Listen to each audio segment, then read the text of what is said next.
उसकी दिन ब दिन खराब होने लगी थी।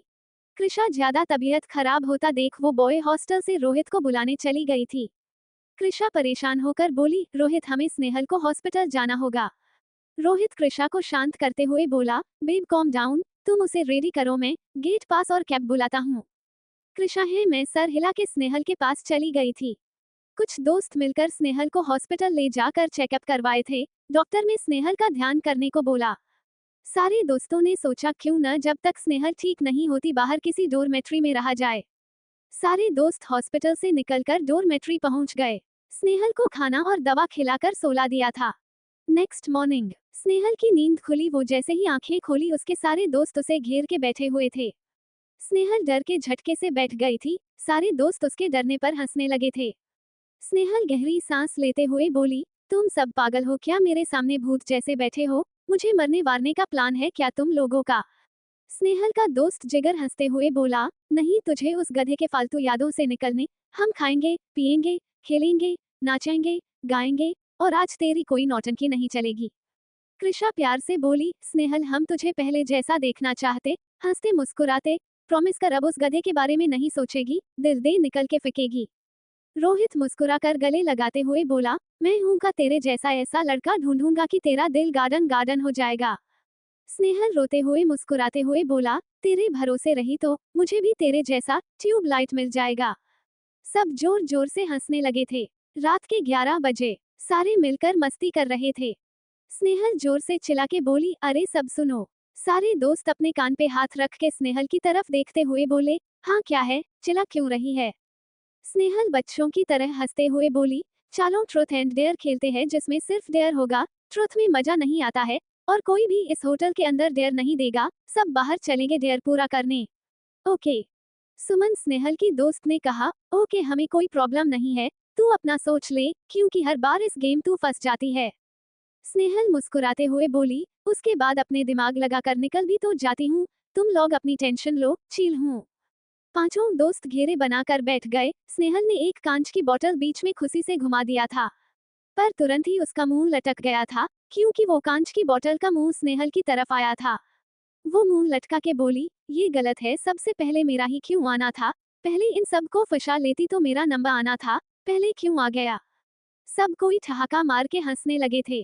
कृषा हंसते हुए बोली, तो चले होटल के बाहर कुछ तूफानी करने, तूफान मेल उद्धरण चिन्ह।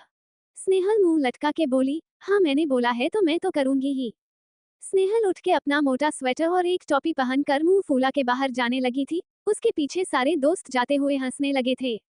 नीचे जाकर सब कोई इधर उधर देखकर सोचने लगे कि क्या दिया जाए डेयर में। रोहित मुस्कुराकर चुटकी बजाते हुए बोला, हाँ तो मैं दूंगा तुझे डेयर। स्नेहल मुंह हेट के बोली, हाँ जल्दी बक। रोहित मुस्कुराते हुए बोला, हाँ तो यहाँ से चलने पर कुछ कदम पर यहाँ की सबसे बड़ी हवेली है, वहाँ जाकर तू हमारे साथ वीडियो कॉल पर स्ट्रिंग ऑपरेशन करेगी। सब कोई शौक होकर साथ में बोले, क्या क्या क्या क्या। तारांकन तारांकन चटु शातिर मुस्कान। 2। रोहित मुस्कुराते हुए बोला, हाँ तो यहाँ से चलने पर कुछ कदम पर यहाँ की सबसे बड़ी हवेली है, वहाँ जाकर तू हमारे साथ वीडियो कॉल पर स्ट्रिंग ऑपरेशन करेगी। सब कोई शौक होकर साथ में बोले, क्या क्या क्या क्या। स्नेहल चीखते हुए बोली, what the fuck Rohit. Krisha हैरान होकर बोली, तुम पागल हो, तुम राजा जी का महल है वो। रोहित हंसते हुए कहा, अरे डरो नहीं, मैंने सारी चीजें पता की है और मैं पर्सनली जनता भी हूँ क्योंकि मेरे जीजू वहाँ के वर्करों के मैनेजर है। राजा सा और उनका परिवार यहाँ तो रहते ही नहीं है, वो तो लंदन में रहते हैं, हमेशा त्योहारों में आया करते हैं। हाँ वर्कर्स वहाँ हमेशा साफ सफाई के लिए रहते हैं पर रात में हवेली के पीछे बने घरों में रहते हैं। स्नेहल कमर पर हाथ रखते हुए बोली, ओए राजा जी के बच्चे, तुम लोगों को पता है ना मैं दूसरे शहर से यहाँ पढ़ने आई हूँ, कहीं तुम लोग के चक्कर में बिजनेस वुमेन की जगह जेल की वुमेन बन के न रह जाऊं। स्नेहल हाथ जोड़ के ऊपर देखते हुए बोली, भगवान मेरे जेल जाने के बाद मम्मी पापा और भाई का ख्याल रखना, कहीं मैं मर वर गई तो। सुमन सर पर मरते हुए बोली, चुप, कुछ भी बोलती रहती है। रोहित शातिर मुस्कान लिए हुए बोला, तो जानेमन डेयर पूरा करे। स्नेहल उंगली दिखा के घूरते हुए बोली, अगर मुझे कुछ हुआ तो तुझे जिंगा गाड़ दूंगी, देख लेना। रोहित कंधे पकड़ते हुए बोला, यार ऐसे धमका के डराया मत कर, हमें पता तू क्या हाल करेगी। स्नेहल मुंह बना के कंधे से हाथ हटाकर हवेली वाले रास्ते पर जाने लगी थी। फिर मुड़कर पूछी, अरे वो लोल, वहाँ कोई भूत वूत तो नहीं है ना, तुझे पता है ना, मैं वो सब से बहुत डरती हूँ। सब कोई ठहाके मार के हंसने लगे थे। स्नेहल गुस्से में मुंह बनाकर पैर पटकते हुए आगे बढ़ गई थी। रोहित सबको देखते हुए बोला, चलो हम सब रूम में बैठ के लाइव स्ट्रीमिंग का वेट करते हैं। कृषा रोहित का हाथ पकड़ के बोली, रोहू उसे कुछ होगा नहीं ना। रोहित प्यार से गाल छू के बोला, बेबी पता है ना तुम किसके बारे में बात कर रही हो, जो आधी रात को बॉय हॉस्टल में घुस गई थी, साथ में तुम लोगों को भी लाई थी मेरा जन्मदिन मनाने, और दोनों वार्डन को कानों कान खबर नहीं हुआ था। देखना आज भी आसानी से अंडा घुस के प्यारी प्यारी हरकतें और गली देकर हम दिखाएगी। सब कोई होटल में फिर से चले गए थे और स्नेहल के कॉल करने का वेट करने लगे थे। स्नेहल रोड पर चलते हुए अपने दोस्तों को कोस रही थी। स्नेहल फोन में देखते हुए बोली, कितने कमीने दोस्त मिले हैं मुझे, बस ये डेयर पूरा करने दो मुझे, तब मैं बताती हूँ तुम लोगों तो मैं जेल की चक्की पिसवाऊंगी, इस ठंड में बर्फ की सिल्ली पर सुलाऊंगी, और खाने में जमाल घोटता देकर खिला दूंगी, चुषे हुए हड्डी साले। भगवान बचा लेना मुझे, मैं बस आपके भरोसे जा रही हूँ। कुछ देर में स्नेहल बड़बड़ाते हुए हवेली के पास पहुंच गई थी। हवेली बहुत खूबसूरत थी, बाहर से लाइट जल रही थी।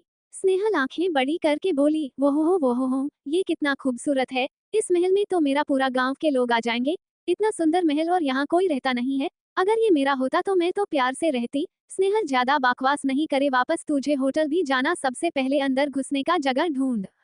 स्नेहल आसपास की जगह घूमकर सब आसपास देखने लगी थी, वहाँ कोई आसपास है तो नहीं। जब सब जगह अच्छे से देख ली तो को अपने सामने बड़े से दरवाजा को देखी, फिर वहाँ काले कंबल ओढ़े दो दरबान जो आग जलाए सोए हुए थे। स्नेहल मुंह दबा के हंसते हुए बोली, इतने बड़े घर दरबान भी काम पर सोते हैं, इन्हें तो मजा चखना पड़ेगा। स्नेहल पैर दबाकर उनके पीछे गई, उनके जूते की फीता खोल के दोनों के एक दूसरे जूते की फीते से बांध दी थी, फिर उनके कंबल को भी एक छोर से दूसरे छोर से बांधकर दूसरे जूते को जूते के फीते से बांध दी थी। स्नेहल सामने आकर हाथ जोड़ मुस्कुराकर अपने मन में बोली, माफ करिएगा अंकल जी, आप कल सुबह उठोगे तो मुंह के बल गिरोगे, और उस टीम में रहूंगी नहीं आप दोनों को देखने के लिए।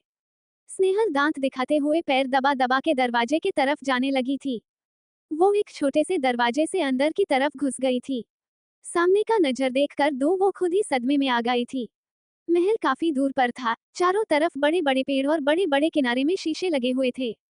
स्नेहल अपना सर पकड़कर बैठते हुए बोली, बाबा रे, ये क्या है, यहाँ तो मुझे मेरा सेल्फी लेते लेते पूरा दिन बीत जाएगा, जिसने भी ये बनवाया है उसके दिमाग की दाद देती हूँ, पर यहाँ आने से मेरा दिल क्यों धड़क रहा है, जैसे मेरा दिल बहुत खुश हो, जैसे पापा ने मेरे लिए चॉकलेट और मेरे लिए न्यू ड्रेस लाई हो, बहुत दिन बाद ये मीठी मीठी खुशी मिल रही है, क्या इसके बारे में मम्मी को बताना चाहिए, नहीं बाद में बताऊंगी।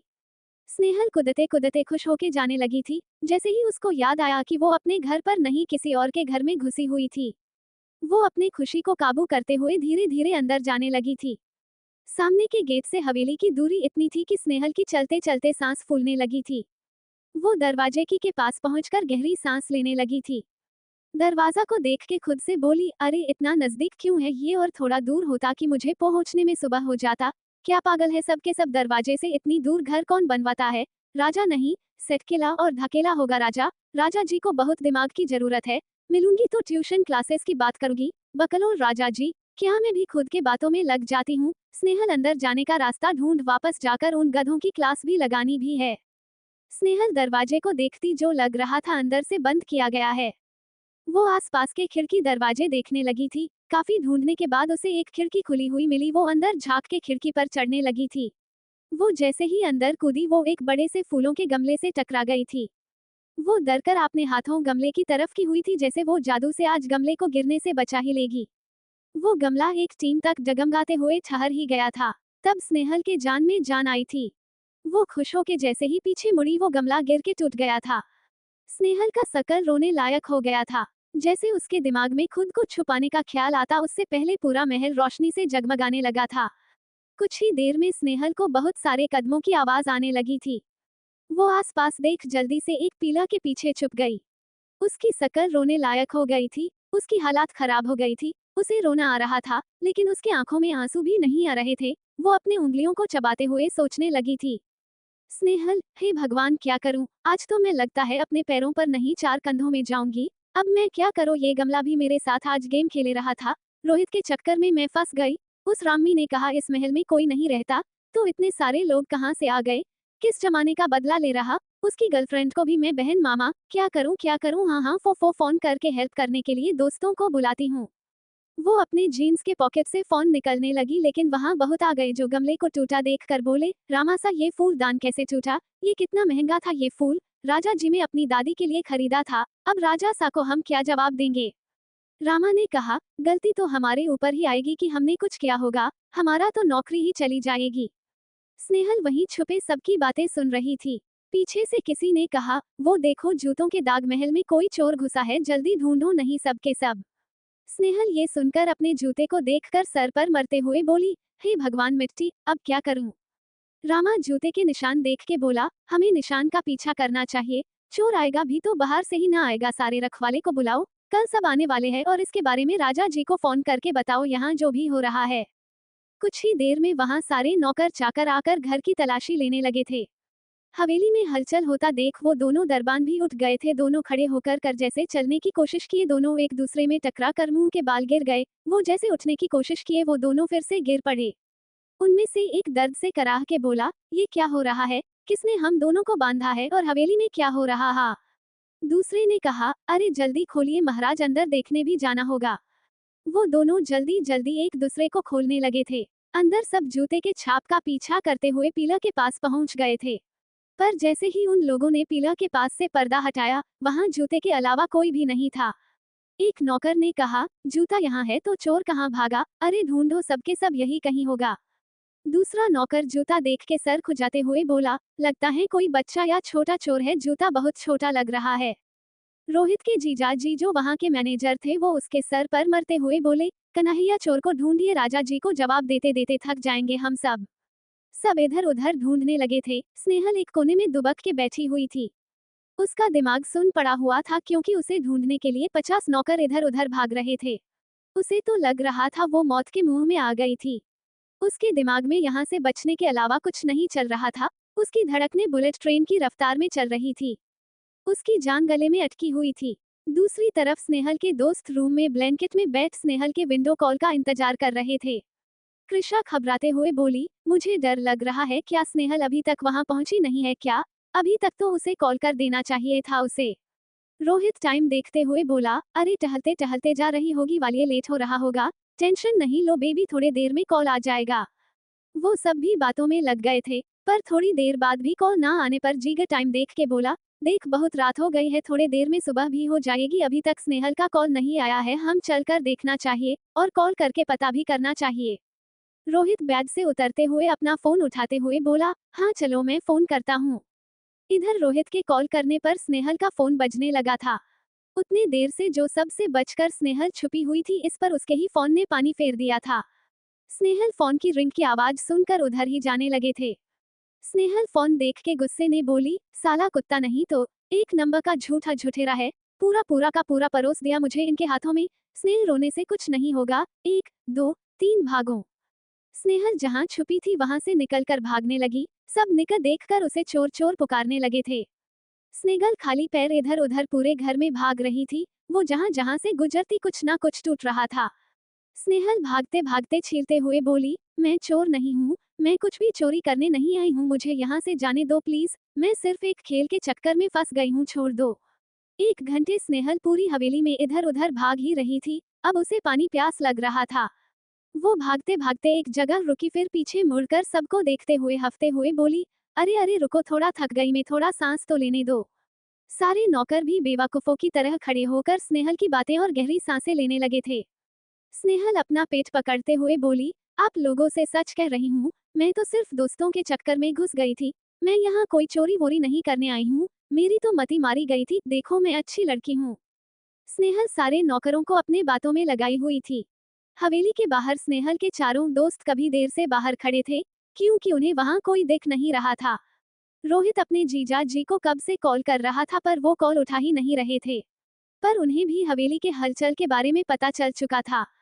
कृषा रोते हुए बोली, रोहित अगर स्नेहल को कुछ हुआ तो हम दोनों का ब्रेकअप हो गया समझ लेना। रोहित परेशान होकर बोला, अरे बेबी मैं तो पता करने की कोशिश कर ही रहा हूँ, प्लीज तुम शांत हो जाओ। कृषा उसके सीने पर मरते हुए बोली, कैसे शांत हो जाऊं बताओ मुझे जरा, स्नेहल कुछ पता नहीं लग रहा है। रोहित के जीजा जी ने फोन उठा लिया। रोहित कृषा का मुंह बंद करके हकलाते हुए बोला, हे हेलो जीजा जी। जीजा जी गहरी सांस लेते हुए बोले, रोहित हम अभी बात नहीं कर सकते, हम बाद में बात करते हैं। हवेली में चोर घुस आया है, उसे ढूंढा है। रोहित झटके से चिल्ला के बोला, जीजा जी रुकिए। वो मैं कह रहा था कि उसे छोड़ दीजिए, वो हमारी दोस्त, वो हमारे वजह से हवेली में फंस गई है, वो मैंने खेल खेल। जीजा जी सभी लोगों से थोड़ा दूर आकर गुराते हुए बोले, तुम्हारा दिमाग खराब है रोहित, तुम सब चीजों को मजाक समझे हो क्या? रोहित धीरे से बोला, सॉरी जीजा जी। जीजा जी गुस्से में बोले, अगर वो लड़की फंस गई तो तुम जानते भी हो उसके साथ क्या होगा, रखो फोन में कुछ करता हूँ। रोहित मुंह लटका के फोन रख दिया था। दूसरी तरफ एक आदमी सबको देख के बोला, आप लोग उसकी बात क्या सुन रहे हो, पकड़ो उसे। स्नेहल उस आदमी की बात सुनकर उन सब के पीछे देखकर हाथों से इशारा करते हुए चिल्लाई, राजा जी आप। तारांकन तारांकन छ 3 चैप्टर 3। स्नेहल उस आदमी की बात सुनकर उन सब के पीछे देखकर हाथों से इशारा करते हुए चिल्लाई, राजा जी आप। सब के सब पीछे मुड़ के सर झुका के खड़े हो गए। वहां रोहित के जीजा जी सबको सर झुकाए देखकर बोले, तुम लोग ऐसे क्यों खड़े हो, वो लड़की कहाँ गई? सब सामने देखते हैं फिर पीछे। सब सर पीट के बोले, हम सबको फिर से बेवकूफ बनाकर छुप गई। जीजा जी ने कहा, जल्दी ढूंढो और सुनो, कुछ करना नहीं उसे, वो लड़की सच कह रही है, मैंने पता किया है। सब कोई ढूंढने जा ही रहे थे कि एक कड़क और गुस्से भरा आवाज आया, क्या हो रहा है यहाँ? किसने किया है ये सब? आप सब वहाँ क्या कर रहे? संतोष जी क्या आप जवाब देंगे? ये सब चीजें कैसे टूटी हुई है? अगर आप लोग इसका सही जवाब नहीं देंगे तो अभी के अभी यहाँ से निकलिए। सब कोई नीचे की ओर देखने लगे थे। सबके कानों के बगल से एक सनसनी की हवा गुजर गई थी, जो डर से कांपने के लिए काफी था। सबको ठंड में भी पसीने आने लगे थे। सबके कांपते हुए होठों से एक ही शब्द निकला, राजासा। हाँ राजासा। राजा अर्धांश रघुवंशी, ऊंचा कद, हठी कठी बॉडी, आंखें चंसमे के पीछे काली आंखें, बड़ी बड़ी पलकें जो आंखों में देखने पर कोई भी को जाए, बहुत अच्छे सेट किया हुआ बाल और कुछ बाल उसके आंखों पर गिर हुए थे। गुलाबी होंठ जो लड़कियां भी देखकर शर्मा जाए, कोई भी उसे देखे तो दोबारा पीछे मुड़कर जरूर देखना चाहेगा। गुस्से में तेज, घर का समझदार और सुलझा हुआ बड़ा बेटा, अपने प्यारों के प्यारा, अपने दुश्मनों के लिए बड़ा दुश्मन, परिवार का रखवाला, दादी का लाडला, माँ का अभिमान था अर्धांश रघुवंशी। अर्धांश दरवाजे पर ओवरकोट दोनों हाथों को कोट में डाले हुए घर के सभी नौकरों को जलती आंखों से घूर रहा था। वो गुस्से में चिल्ला के बोला, आप सब वहाँ क्या कर रहे हैं? आप सब जवाब देने आएंगे या मैं आप लोगों के पास आऊं? सब धड़ धड़ाते हुए सीढ़ियों से नीचे उतरकर अर्धांश के सामने आकर सर झुकाकर खड़े हो गए।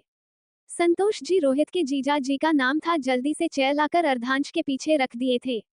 अर्धांश संतोष जी को घूरते हुए बोला, संतोष जी आप बताएंगे हमारे हवेली पर ना रहने पर क्या होता है यहाँ? यहाँ क्या हुआ है, इतनी सारी चीजें कैसे टूटी हुई है? एक नौकर पीछे से बोला, राजा सा हवेली में। दरवाजे एक लड़का भागते भागते हुए अंदर आते हुए बोला, हे ब्रो आपने मुझे ठाया। वो व्हाट था इम्प्रीफेक्ट होम। आर्य रघुवंशी, अर्धांश का छोटा भाई, नटखट और चुलबुला घर का लाडला, अर्धांश का जान, जो बाप जैसा प्यार करता था। अर्धांश पीछे मुड़कर आर्य को घूरा। आर्य अर्धांश को देखकर मुस्की मारते हुए बोला, मेरा मतलब है भाई सा। अर्धांश उस नौकर को देख के बोला, बोले क्या बोल रहे थे? वो नौकर अपनी बात पूरी करते हुए बोला, एक चोर हवेली में घुसी हुई है। आर्य उछलकर अर्धांश के गोद में चढ़ते हुए बोला, भाई सा हमें चलना चाहिए, चोर के पास हथियार भी हो सकता है। वहां खड़े सब कोई को आर्य को अर्धांश के गोद में लटकते हुए देखकर हंसी आ रही थी, लेकिन सब मुंह दबाकर सर नीचे किए हुए थे। अर्धांश आर्य को घूरते हुए दांत पीसते हुए बोला, आयु शांत से खड़े हो जाए या आप अपने कमरे में जाकर सो जाए। आप फ्लाइट में अरे से सोए नहीं है, जाए सो जाए, हमें अपना काम करने दे आप। आर्य मुंह बना के अर्धांश के गोद से उतरकर अर्धांश के लिए लाए हुए कुर्सी पर बैठ जाता है। अर्धांश दांत पीसते हुए बोला, घुसी हुई का क्या मतलब है आपका? क्या कोई लड़की हवेली में घुसी हुई है? आर्य चाहते हुए बोला, क्या एक लड़की? क्या वो क्यूट है? अर्धांश घूरते हुए कहा, Arya shut your mouth. Arya phone निकल के बोला, ओके भाई सा। अर्धांश संतोष जी को बोला, संतोष जी हमें पूरी बात जाननी है अभी के अभी, और सबको बोलिए उसे ढूंढने अभी के अभी। आउट हाउस और नौकर बुलाकर ये सब साफ कराए। सूरज के पहली किरण से पहले हम ये सब साफ चाहिए। दादी सा, माँ और अनाया के आने से पहले पहरेदार को बुलाइए, हम उनसे बात करनी है। संतोष जी सबको आंखों से इशारा किए, सब तुरंत के तुरंत भागने लगे काम पर।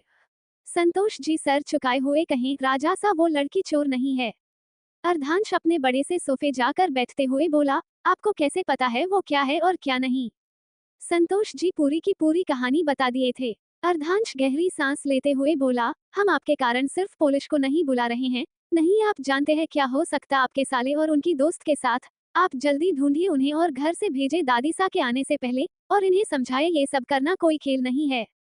तब तक गार्ड वहां आ गए। वो उन्हें देख के बोला, आपको काम के रुपए दिए जाते हैं, सोने के नहीं, और आप लोगों के कपड़े क्यों गंदे हैं। पहरेदार उदास होके बोले, माफ करिएगा, हमारी गलती से आंख लग गई थी, और हम किसी ने बांध दिया था, इसलिए बार बार मिट्टी में गिर रहे थे। अर्धांश भावे चढ़ाकर एक हंसी चेहरे पर आई पर तुरंत गायब हो गई थी। वो बोला, कान पर ध्यान न देने का यही नतीजा होता है। उधर आर्य ठहाके मार हंसने लगा। वो हंसते हंसते कुर्सी से गिरने वाला था। अर्धांश संतोष जी को देखते हुए बोला, इन्हें अभी के अभी हटाए और नए पहरेदार लाए। संतोष जी ने हाँ में सर हिला दिया था। अर्धांश खड़े होते हुए बोला, कार से सामान निकलवाए, सुबह की किरण पड़ने से पहले सब कुछ परफेक्ट लगना चाहिए हमें। अर्धांश ऊपर की ओर जाने लगा था। आर्य उसके पीछे भागते हुए आकर बोला, भाई सा क्या हम आपके कमरे में सो सकते हैं। अर्धांश हाँ में सर हिला दिया था। आर्य खुशी से अपना हाथ अर्धांश के कंधे पर रख कर जाने लगा था। अर्धांश पहले आर्य का हाथ देखा, फिर मुस्कुराकर उसका सर सहला दिया था। आर्य चहकते हुए बोला, ही ब्रो, एक लड़की ने इतना सर कर दिया, हमें उससे मिलना है, क्या बॉम्ब होगी ना वो। अर्धांश घूरते हुए बोला, आयु अपना भाषा ठीक करे, आप वापस राजस्थान आ चुके हैं, तो लंदन वाली अददते आप वहीं छोड़ दे। आर्य कान पकड़ते हुए बोल, ओके ब्रो, आप हमें एक बात बताए, आप वापस आते ही बिल्कुल बाबा सा जैसे क्यों बन जाते हैं।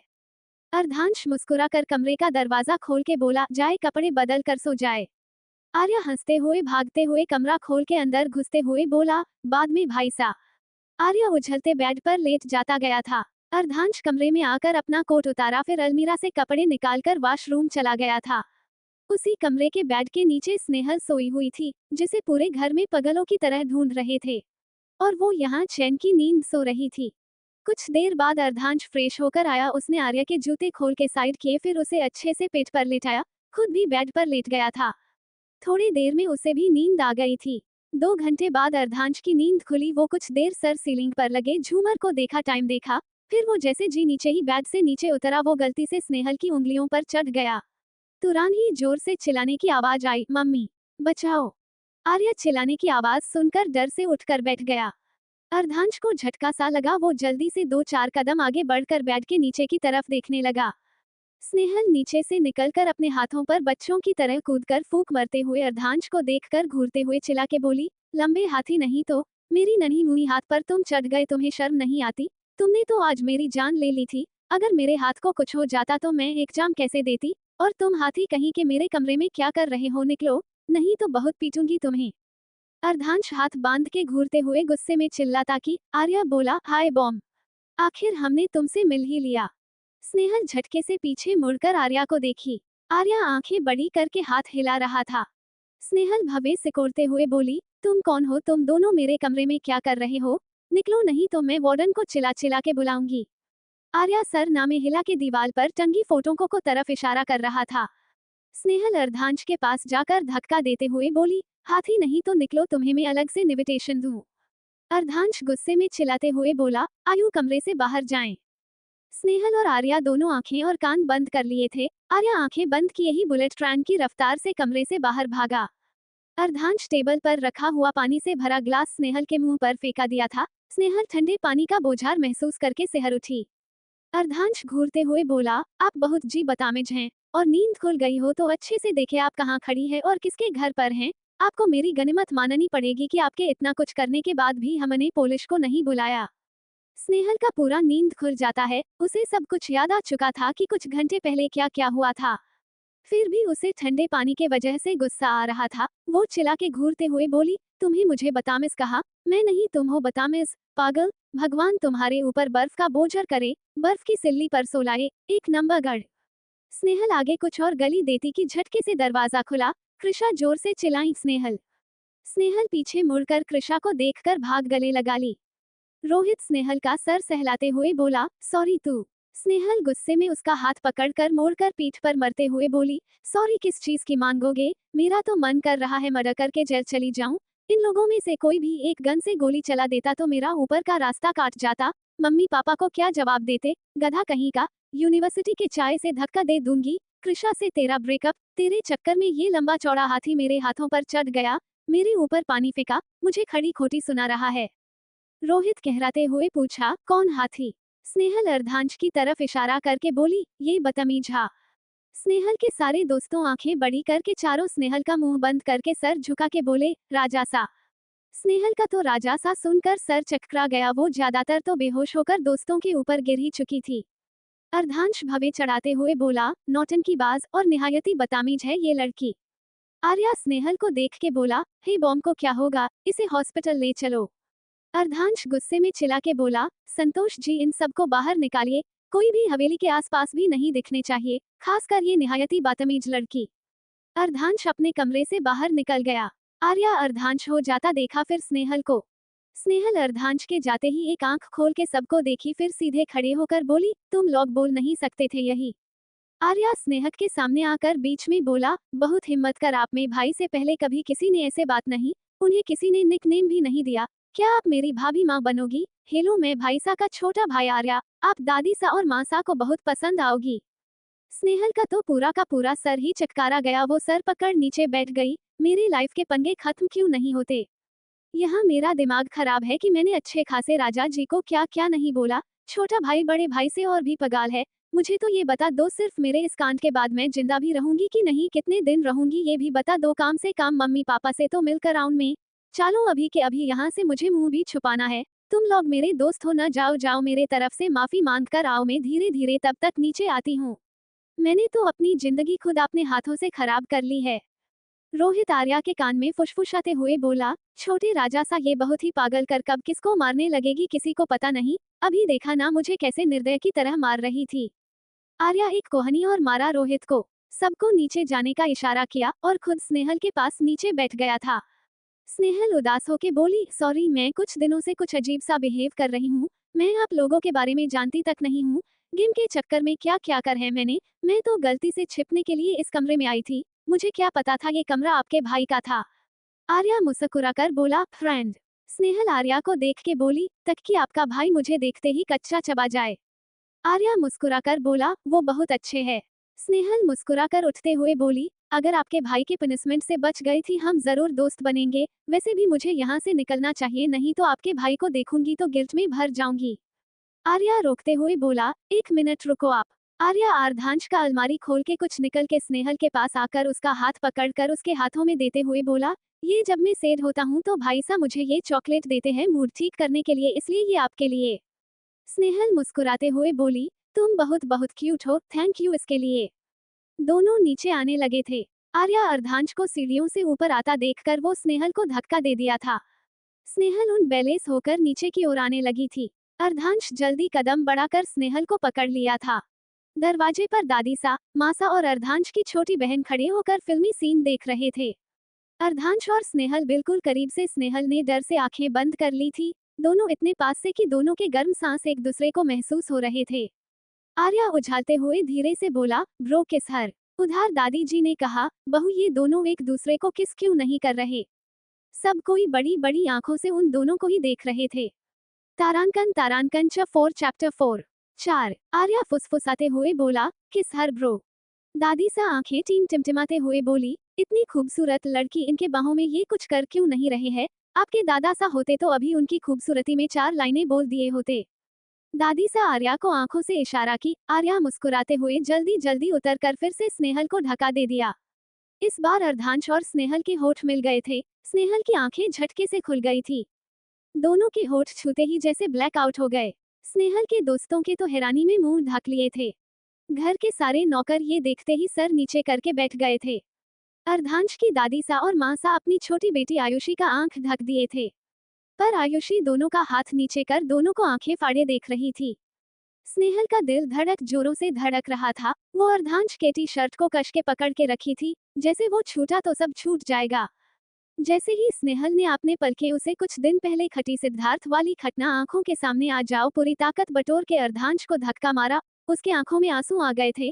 वो अपनी लाल आंखों से एक नजर अर्धांश को देखी, फिर अपने आंसू पोंछते वो बाहर की ओर भाग गई। किसी को समझ ही नहीं आया कि हुए क्या। कृषा स्नेहल के पीछे भागते हुए बोली, स्नेहल रुक। सुमन भी उन दोनों के पीछे भागी। आर्या का शकल रोने लायक बन चुका था, उससे तो लग रहा था उसने कुछ गलती कर दी थी। अर्धांश कुछ मिनट के लिए फ्रीज हो गया था। जिगर रोहित तीनों को जाता देखते हाथ जोड़ के बोले, राजा सा हम सबको माफ करें, हम सब नादानी में ये सब कर गए। पर स्नेहल आपको जानती नहीं थी इसलिए वो सब बोल गई, उससे भी माफ कर दीजिएगा, हम चलते हैं। वो लोग माँ और दादी सा को प्रणाम करके बाहर चले गए। अर्धांश अपना फोन निकल के किसी को फोन करते हुए अपने कमरे में जाने लगा था। आर्या भागते हुए दादी के गले लग के बोला, दादी सा हमने कुछ गलत किया है क्या, बॉम्ब रोने क्यों लगी? आयुषी ने कहा, पर वो थी कौन, भाई सा ने नई गर्लफ्रेंड बना ली है क्या? माँ ने आयुषी के बाद पर हामी जताते हुए पूछा, हाँ हम भी जानना है, और ये हवेली में क्या कर रही थी, सकल सूरत से भी बहुत अच्छी थी। दादी सा ने कहा, बहू हम अंदर चले कि आप आज दरवाजे पर ही सारी बातें कर लेंगी आप। आर्या दोनों का हाथ पकड़ते हुए बोला, आप सब फ्रेश हो जाएं, नाश्ता करते हुए हम बातें करेंगे। दूसरी तरफ गेट के पास कृषा स्नेहल को रोकते हुए बोला, स्नेहल क्या हुआ, ऐसे क्यों आ गई, और राजा सा को ऐसे क्यों धक्का क्यों दिया है? वो जो भी हुआ गलती से हो गया था, और उसमें न तेरी गलती है न ही उनकी, बल्कि तुझे उनसे माफी मांगने चाहिए जो तूने उन्हें क्या क्या बोल दिया है। स्नेहल रोते हुए बोली, प्लीज अभी अकेले छोड़ दे। कृषा गुस्सा में बोली, स्नेहल क्या हुआ है तुझे, अगर कुछ बोल देगी तो कुछ हो जाएगा, अकेले रहना है तो ठीक है, वहां जाकर अकेले बैठ जा और सोचते रह क्या क्या करना है तुझे, पागल लड़की। कृषा सबको लेकर स्नेहल को वहीं छोड़कर बाहर चली गई थी। स्नेहल और जोर जोर से वहीं खड़ी होकर रोने लगी थी। थोड़ी दूर पर खड़े होकर आर्या स्नेहल को देख रहा था, उसे बिल्कुल अच्छा नहीं लग रहा था। उसे उसके पास जाने का मन कर रहा था, लेकिन वो क्या जाकर बोलता उससे समझ ही नहीं आ रहा था। वो अंदर चला गया और वो सीधा अपने भाई के रूम में जाकर उसका हाथ पकड़कर बोला, ब्रो वो बहुत रो रही है, प्लीज उसे समझाओ ना, वो ना रोए, मुझे अच्छा नहीं लग रहा है, सॉरी ना, वो नीचे जो भी हुआ मेरी वजह से हुआ, उसने आपकी डर से मुझसे दोस्ती भी नहीं की, प्लीज भाई साथ चुप कराने का आइडिया दो ना। अर्धांश हाथ जोड़ते हुए बोला, हमने आपसे ये उम्मीद नहीं की थी आयु, ये आप डिसाइड नहीं करेंगे कि हम कौन पसंद है और कौन नहीं, और आप बोल रहे हैं हम आइडिया दे उन्हें मनाने के लिए, हमने आज तक इतनी बदतमीज लड़की देखी नहीं है आज तक। अच्छे घर की लड़कियां ऐसे किसी के घर में आधी रात को नहीं घुसती है, इतनी बदतमीज की किसी को भी कुछ भी बोलती है, और नौट की बाज है, और आप घबराएं नहीं, आपके पास दोस्ती करने का बहुत वक्त है, करते रहिए दोस्ती, और आप हमारे मामले से दूर रहिएगा। आर्या आखिरी बात सुनकर पूरा कंफ्यूज हो गया था, वो सर खुजाते हुए कमरे से बाहर निकल गया। दूसरी तरफ स्नेहल अपना रोना धोना बंद करके बाहर जाने लगी थी, पर वहां पहरेदार उसे रोक दिए थे। स्नेहल मुंह बना के बोली, भाई साहब मेरे दोस्त बाहर वेट कर रहे हैं, जाने दो मुझे। पहरेदार ने कहा, हमें हुक्म मिला है आपको बाहर जाने ना दिया जाए। स्नेहल ने गुस्से में कहा, किसने आपको बोला है, हमारी भी तो बात कराए, आप लोग अपने में ही रूल बना लेते हैं क्या? पहरेदार अपनी जगह पर खड़े होते हुए बोला, आप वहां जाकर बैठ जाएं, नहीं तो हमें आपको जबरदस्ती बांध के बैठना पड़ेगा। स्नेहल आंखों से तरेरते हुए बोली, मैं तो जाऊंगी, मैं भी दिखती हूँ, मुझे कौन रोकता है। स्नेहल जबरदस्ती बाहर जाने की कोशिश करने लगी। पहरेदार ने जैसे ही आवाज दिया, वहां 4-5 औरतें आकर स्नेहल को पकड़कर उसका हाथ पैर बांधकर उसे उठाकर उसे एक कमरे में ले जाकर बैठा दिया था। स्नेहल गुस्से में बोली, अरे आप लोग मुझे क्यों बांध करके रखे हो, देखो मेरे दोस्त कुछ देर में आकर मुझे यहाँ से छोड़ा कर ले जाएंगे। मेरी गलती तो बताओ, मैंने किया क्या है, यहाँ मुझे किडनैप क्यों किया गया है? एक औरत ने कहा, अंदर से जब तक कोई जवाब नहीं आता तब तक तुम यही रहोगी, और चुप रहो, भागने की कोशिश भी मत करना। वो लोग उसे वहीं छोड़ के बाहर आ गए थे। स्नेहल बहुत कोशिश करती है अपने आप को खोलने का, पर वो खोल ही नहीं पाती है। कुछ देर बाद थक हार कर संत बैठ गई थी। कुछ देर बाद वो खुद में ही बोलने लगी, मम्मी और कृषा सही कहते हैं, मैं पागल हूँ, अपना लाइफ का खुद कबाड़ा करके रखा है हमने, प्यार किया तो धोखा मिला, उस कमीने के चक्कर में सब कोई धोखेबाज लगते हैं, अब क्या खाक प्यार होगा, जिसे सॉरी बोल के दिल का थोड़ा गिल्ट कम करना था, उसे गलती से किस करके आ रही हूँ। सिद्धार्थ का धोखेबाज वाला चेहरा दिखने पर लंबू हाथी के साथ गंदा बिहेव करके आ रही हूँ, क्यों मेरी लाइफ कुछ दिनों से पूरी की पूरी बैंड बजी हुई है। स्नेहल रोते रोते चीख के बोली, I hate you Siddharth, I hate you, क्यों आए तुम मेरी लाइफ में, क्यों मेरा कीमती वक्त बर्बाद कर दिया, तुम मेरी जिंदगी से दूर क्यों हो जाते हैं। ये सारी बातें अर्धांश कैमरा स्पीकर पर देखकर सुन रहा था। आर्या आयुषी गेट के पास खड़े होकर आयुषी धीरे से बोली, भाई प्लीज उसे चुप कराओ ना, उसका हॉट ब्रेक हुआ है, ऊपर से ये भाई सा ने ये क्या बिल फोड़ा है। आर्या जल्दी से जाकर उसका हाथ पैर खोलते हैं। स्नेहल आंसू पोंछ के मुस्कुराते हुए बोली, क्या मैं हॉस्टल आ सकती हूँ और मुझे यहाँ क्यों रखा गया है? आर्या स्नेहल का चेहरा साफ करते हुए बोला, सॉरी पर भाईसा ने मना कर दिया है आपको यहाँ से जाने से। स्नेहल असमंजस में कहा, पर क्यों, मुझे यहाँ से जाना है, मैं आपके भाई से माफी मांग लेती हूँ, प्लीज मुझे यहाँ से जाने दे। आयुषी पेपर आगे करते हुए बोली, वो भाई सा। स्नेहल पेपर देखते हुए बोले, ये क्या है। आयुषी हिचकिचाते हुए बोली, वो भाई ने आपको देने को कहा है। स्नेहल वो पेपर लेते हुए बोली, हाथी ने दिया है। आर्या उसके मुंह पर हाथ रखते हुए बोला, शी, यहाँ कैमरा और स्पीकर दोनों लगे हुए हैं। स्नेहल चारों तरफ देखने लगी थी, फिर आर्या का हाथ हटाकर पेपर पढ़ने लगी थी। उसे तो पेपर देख के चक्कर आने लगे थे। वो आर्या और आयुषी को देखते हुए बोली, थोड़ा पानी और जहर मिलेगा। आयुषी सर झुका के बोली, भाई सा अंदर बुला रहे हैं। स्नेहल चिड़चिड़ाते हुए बोली, क्यों, अब कौन का बिल फोड़ना है हाथी देवता को, इतना बड़ा बिल दिया है, वो कम है क्या। पता था मेरी किस्मत खराब है पर इतनी है ये नहीं पता है, क्या मैं अपनी लक्की चाम से बात के अंदर आऊं। आर्या हाँ में सर हिला के बोला, हाँ जरूर, पर प्लीज इस बार भागने की कोशिश मत करना। स्नेहल हंसते हुए बोली, आपके भाई हैं ना मुझ पर नजर रखने के लिए, इसलिए तो अच्छी खांसी एंटियों को मेरे ऊपर नजर रखने के लिए बोला है। आयुषी आर्या उस रूम से बाहर चले गए थे। स्नेहल अपना फोन निकाल के अपनी माँ प्रियसी जी को कॉल की। कुछ टाइम में फोन कॉल रिसीव कर लिया गया था। प्रियसी जी टेंशन में बोली, स्नेह ये क्या बात हुई बेटा, कितने दिन हो गए हैं तुमसे बात किए हुए, तुम कॉल करती नहीं हो और हम करते हैं तो तुम्हारे दोस्त उठाकर कुछ ना कुछ बहाना बनाकर बोल देते हैं, तुम यहाँ हो, तुम सो रही हो, बाथरूम गई तो, और नहीं तो क्या क्या, सब कुछ ठीक तो है ना बेटा। स्नेहल रोते हुए बोली, मम्मी यहाँ कुछ ठीक नहीं है, बहुत कुछ हो रहा है मम्मी, बहुत सारी प्रॉब्लम एक साथ ही आ गई है, मुझे आपकी जरूरत है मम्मी, बहुत कुछ बताना है, कुछ पूछना है।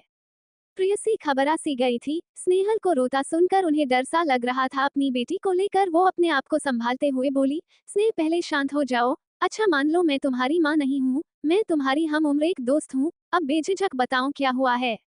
स्नेहल अपने आंसू पोंछ हुए बोली, मम्मी सिद्धार्थ ने धोखा दिया, उसने मुझे कहा कि मैं जिंदगी में कभी कुछ नहीं कर पाऊंगी, मुझे सिर्फ प्रवचन देने आता है, वो बार बार मेरे करीब आने की कोशिश करता था तो मैं मना कर देती थी। मम्मा क्या प्यार मतलब इंटीमेसी होता है। प्रियसी जी ने कहा, बेटा प्यार वो कि पार्टनर की खुशी में खुश होना, जब आपका पार्टनर गलत चीजों की तरफ ले जाए वो प्यार नहीं, सेल्फिश कहते हैं। और बेटा जो बीत गया है उसे भूल जाना ही सही है, नहीं तो हम इंसान ना किसी चीज को दिल पर लेकर बैठ जाते हैं, फिर उसमें ही घुटते रह जाते हैं, फिर बाद में उसे हम दिल कितनी भी कोशिश करें नहीं निकल पाता है। स्नेहल धीरे से बोली, मम्मा कोशिश कर रही हूँ भूलने की, लेकिन बार बार उस रात वाली चीजें मेरे आंखों के सामने आ जाती है, बहुत डिप्रेस जैसा फील कर रही हूँ, बहुत अजीब अजीब चीजें करने लगी हूँ, बीमार थी, यही सब के चक्कर में दोस्त लोग मुझे खुश करने के लिए कि कुछ नहीं की, पर मैं ही नहीं निकलने की कोशिश कर रही हूँ। प्रियसी जी गहरी सांस लेते हुए बोली, बेटा हर चीज को हैंडल करना तो सीखना होगा और मैं तो हूँ तुम्हें राह दिखाने के लिए। स्नेहल मुस्कुराकर बोली, इसलिए तो लक्की चाम बोलती हूँ आपको, और भी बहुत कुछ बताना है। स्नेहल कल रात से लेकर अभी तक सारी चीजें बता दी थी। प्रियसी जी गुस्से में बोली, तुम पागल हो, और रोहित की बातों में कैसे आ गई तुम, उसको कहना मेरे सामने नहीं आने, नहीं तो उसका मैं कचुम्बर निकल दूंगी मैं। स्नेह तुम बिना जाने पहचाने किसी को भी कुछ भी बोलती हो, हमने तुम्हें यही सिखाया है। स्नेहल मुंह बना के बोली, मम्मी मैं नींद में थी, जब समझ आया तब तो बहुत कुछ बर्बाद कर चुकी थी। प्रियसी जी ने डांटते हुए कहा, वाह बेटे तुम्हें जरा सा भी अंदाजा है, तुम्हारे पापा को पता चलेगा तो क्या होगा, तुम्हारी पढ़ाई छोड़ा कर घर में बैठा देंगे, छूट दिया एक, मतलब ये नहीं कि कुछ भी करो तुम। स्नेहल उदास होके बोली, मम्मी प्लीज पापा को नहीं बताना। उद्धरण चिन्ह। प्रियसी जी गुस्से में कहीं, मैं नहीं बता रही पर हम करेंगे क्या। स्नेहल काफी देर सोच के बोली, मम्मी इस बार छुट्टी में घर नहीं आ रही, मैं जॉब करके पैसों का इंतजाम करती हूँ और थोड़ा टाइम मांग लूंगी। प्रियसी जी ने कहा, मैं भी तेरे पापा से कुछ बात करके पैसों की बात करती हूँ। स्नेहल धीरे से बोली, हम ठीक है मम्मी, मैं अंदर जा रही हूँ, वो हाथी मुझे बुला रहा है, बाय लव यू। प्रियसी जी ने कहा, ख्याल रखना और फोन करते रहना, और मैं थोड़ी देर में कॉल करती हूँ। स्नेहल फोन रख कर के गहरी सांस लेकर अपना चेहरा साफ करके वहां रखा पानी पीकर बाहर निकल गई थी। स्नेहल हवेली की तरफ बढ़ गई थी। आर्या दादी सा और माँ को सारी चीजें बता चुका था। सब कोई डाइनिंग टेबल पर बैठे कर नाश्ता कर रहे थे। स्नेहल एक लड़की के साथ वहां आई थी। आर्या आयुषी खुश होकर हाथ हिला के हाई किए। दादी सा और माँ स्नेहल को देखकर मुस्कुरा दिए थे। स्नेहल दूर से ही मुस्कुराकर हाथ जोड़कर उन्हें नमस्ते किया। वो लड़की सर झुका के बोली, हुकुम सा वो मैडम आ गई है। अर्धांश खाते हुए बोला, उन्हें बोले वेट करने। स्नेहल घूर के देखने लगी थी। दादी सा मुस्कुरा के बोली, स्नेहल आओ बैठो, हमारे साथ बैठ के नाश्ता करे। अर्धांश नजर उठा के दादी को घूरने लगा था। स्नेहल मुस्कुरा के बोली, नहीं आंटी, मुझे भूख नहीं है, हमें हॉस्टल जाना है, हमारे एग्जाम हैं। माँ सा ने कहा, आप हमारे पास आकर बैठें और कुछ खाएं, हमारे यहाँ से कोई भूखे पेट नहीं जाता है। स्नेहल नामे सर हिला के बोली, thank you so much aunty, पर मैंने अभी तक ब्रश तक नहीं किया है, आप सब खाएं, मैं बाहर वेट करती हूँ। स्नेहल लिविंग रूम में जाकर वेट करने लगी थी। अर्धांश दोनों को घूरते हुए बोला, वो आप लोगों की सगी लगती है, इतना नुकसान किए है उस बदतमीज ने। दादी धीरे से बोली, नुकसान तो आपके होठों का भी हुआ है, जो किसी और से जो मिल चुका है। वहां बैठे सब कोई मुंह दबाकर हंसने लगे थे, अर्धांश को छोड़कर। अर्धांश वहां से उठकर लिविंग रूम में आकर सोफा पर बैठ गया था। स्नेहल उससे माफी मांगती कि अर्धांश ने बोला, तो क्या सोचा है मिस बदतमीज, हमारे नुकसान का बिल आज भर रही हैं। स्नेहल सदमे में आ गई थी। तारांकन तारांकन चैप्टर 5। स्नेहल उससे माफी मांगती कि अर्धांश ने बोला, तो क्या सोचा है मिस बदतमीज, हमारे नुकसान का बिल आज भर रही हैं। स्नेहल सदमे में आ गई थी। वो हाथों में पकड़े बिल को देख के बड़बड़ते हुए खुद से बोली, क्या आज काम से काम इसके लिए 10-20 साल चाहिए। अभी भी मेरे प्लेसमेंट में टाइम है और ये हाथी मुझे बार बार बदतमीज क्यों कह रहा है, सर फोड़ दूंगी इसका एक बार और बदतमीज कहा तो। अर्धांश स्नेहल का चेहरा देखकर मुस्कुराते हुए बोला, हाँ तो आप ये नुकसान के पेमेंट कर दे अभी के अभी तो, और यहाँ से जाएं आराम से, आपको कोई नहीं रोकेगा, नहीं तो आप कहीं यहीं कैद ना हो जाए। स्नेहल आंखें बड़ी बड़ी करके बोली, क्या आपका दिमाग का ऊर्जा पुर्जा हिला गया है? ये तो सरासर किडनैपिंग हुआ। अरे ये बिल जो है मेरे 1 साल की यूनिवर्सिटी फ्रेश है, मैं नहीं दे सकती इतने पैसे, अभी के अभी नहीं दे सकती, मुझे टाइम चाहिए। अर्धांश खड़े होकर स्नेहल के चारों तरफ चलते हुए बोला, ठीक है आपको 2 दिन का टाइम देते हैं हम। स्नेहल अर्धांश हैरान होकर बोली, ऐसे कैसे 2 दिन का टाइम दे सकते हैं आप? अरे कम से कम 5-10 साल दीजिए। अर्धांश भवे चढ़ाते हुए बोला, 5-10 साल, क्या आपने चीजें बर्बाद करने से पहले नहीं सोचा था इनके पैसे भरने पड़ेंगे? स्नेहल चिल्लाते हुए बोली, मैंने चीजों को बोला आप मेरे पास और मुझसे टकरा कर टूट जाओ, अजीब बात करते हो, और पहले तो एक जगह खड़ा होकर बात कर लो, मंडरा क्यों रहे हो? अर्धांश घूरते हुए बोला, आप मुझे ऑर्डर देंगी? अपनी एक अच्छी की तरह जवाब बंद कर दे, नहीं तो आपका पूरा पूरा पैसा अभी के अभी वसूल कर लिया जाएगा। स्नेहल चुपचाप मुंह टेढ़ा करके अर्धांश को देखकर धीरे से बोली, सॉरी। फिर थोड़ी देर बाद बोली, मैं जॉब कर सारे पैसे लौटा दूंगी जल्द से जल्द, और मैं प्रॉमिस करती हूँ बिना आपके पैसे पूरा दिए भागूंगी नहीं, ये चाहो तो लिखवा के ले लो। अर्धांश गहरी सांस लेते हुए बोला, अब हम आपको 2 ऑप्शन देते हैं, पहला कि आप 2 दिन में पूरे पैसे लौटाए या यही काम करके सारे पैसे लौटाए, आपके पास 2 मिनट है सोचने के लिए। स्नेहल हैरान होकर अर्धांश के नजदीक जाकर घूरते हुए बोली, अरे आप पागल हो क्या, यहाँ मेरा घर नहीं है कि फुदक के यूनिवर्सिटी जाऊं और फुदक के आपके पास काम करने आ जाऊं, हॉस्टल में रहती हूँ, वहाँ के भी रूल है रेगुलेशन है। अर्धांश गुस्से में घूरते हुए चिल्ला के बोला, जस्ट शट अप।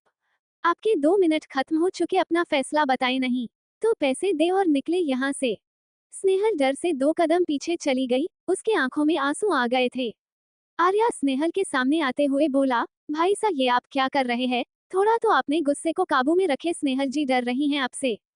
अर्धांश घूरते हुए बोला, आयु हमने कहा है ना हमारे कामों में टांग ना अड़ाए। स्नेहल आर्या का हाथ पकड़ के शांत रहने का इशारा करते हुए बोली, मैं यहाँ काम करने के लिए तैयार हूँ, पर मैं पहले ही बता देती हूँ, मेरी क्लासेज और एग्जाम्स भी है, और वो मैं किसी भी कीमत पर नहीं छोड़ सकती हूँ।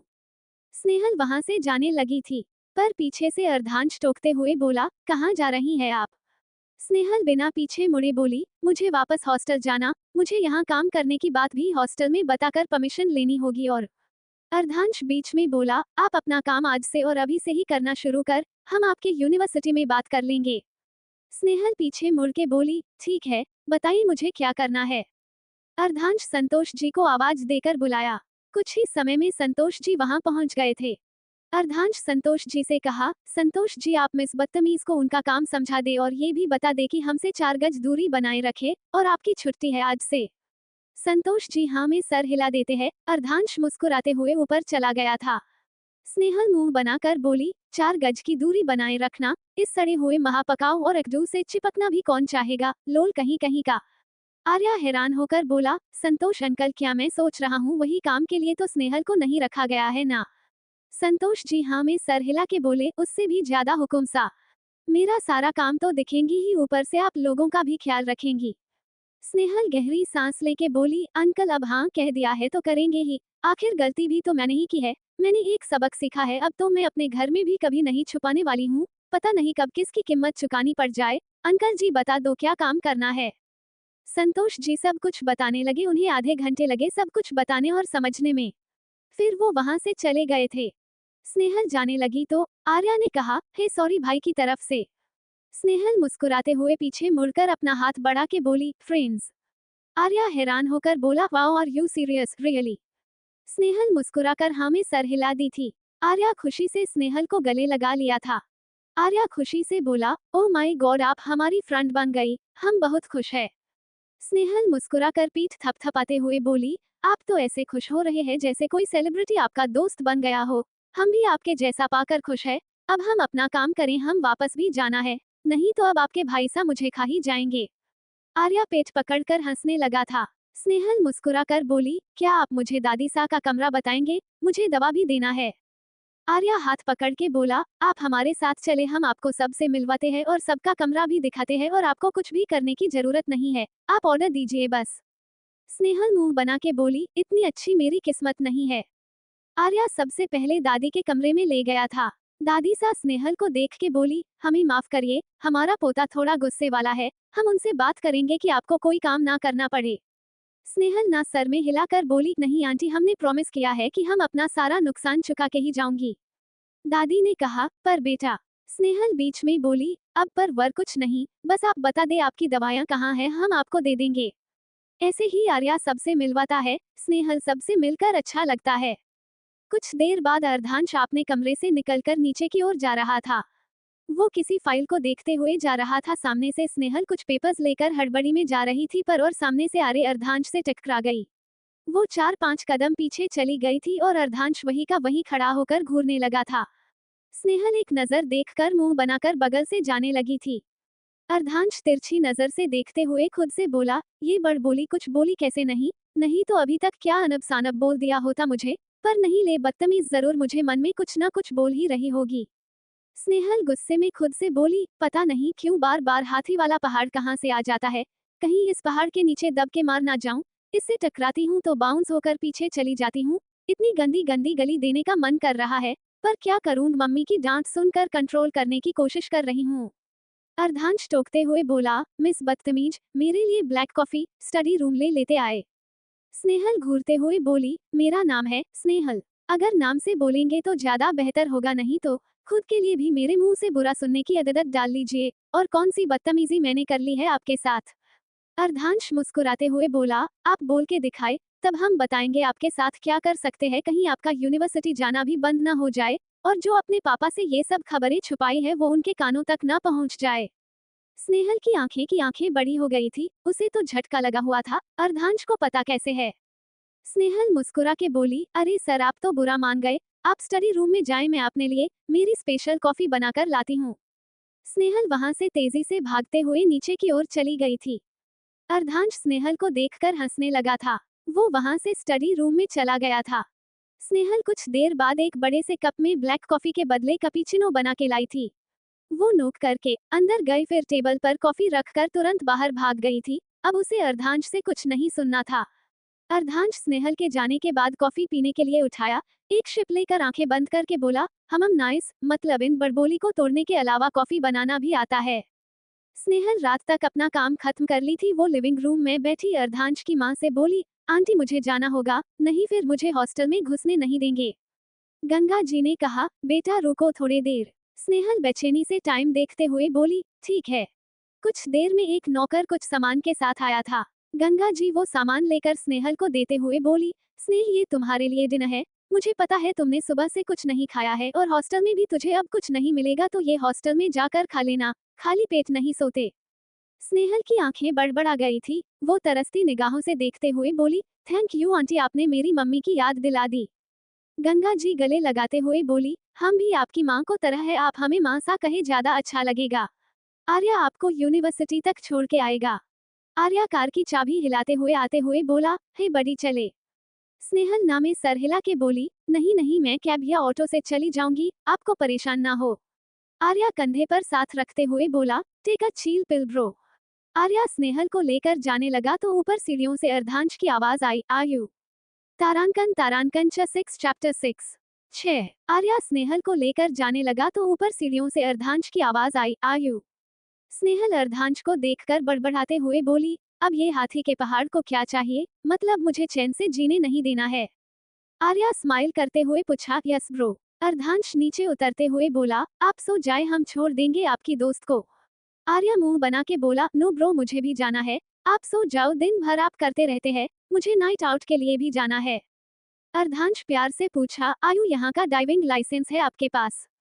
आर्या मुंह लटका के अर्धांश के हाथों में चाबी दे दिया था। स्नेहल पीछे कदम बढ़ा के दांत दिखाते हुए बोली, इट्स ओके मैं मैनेज कर लूंगी।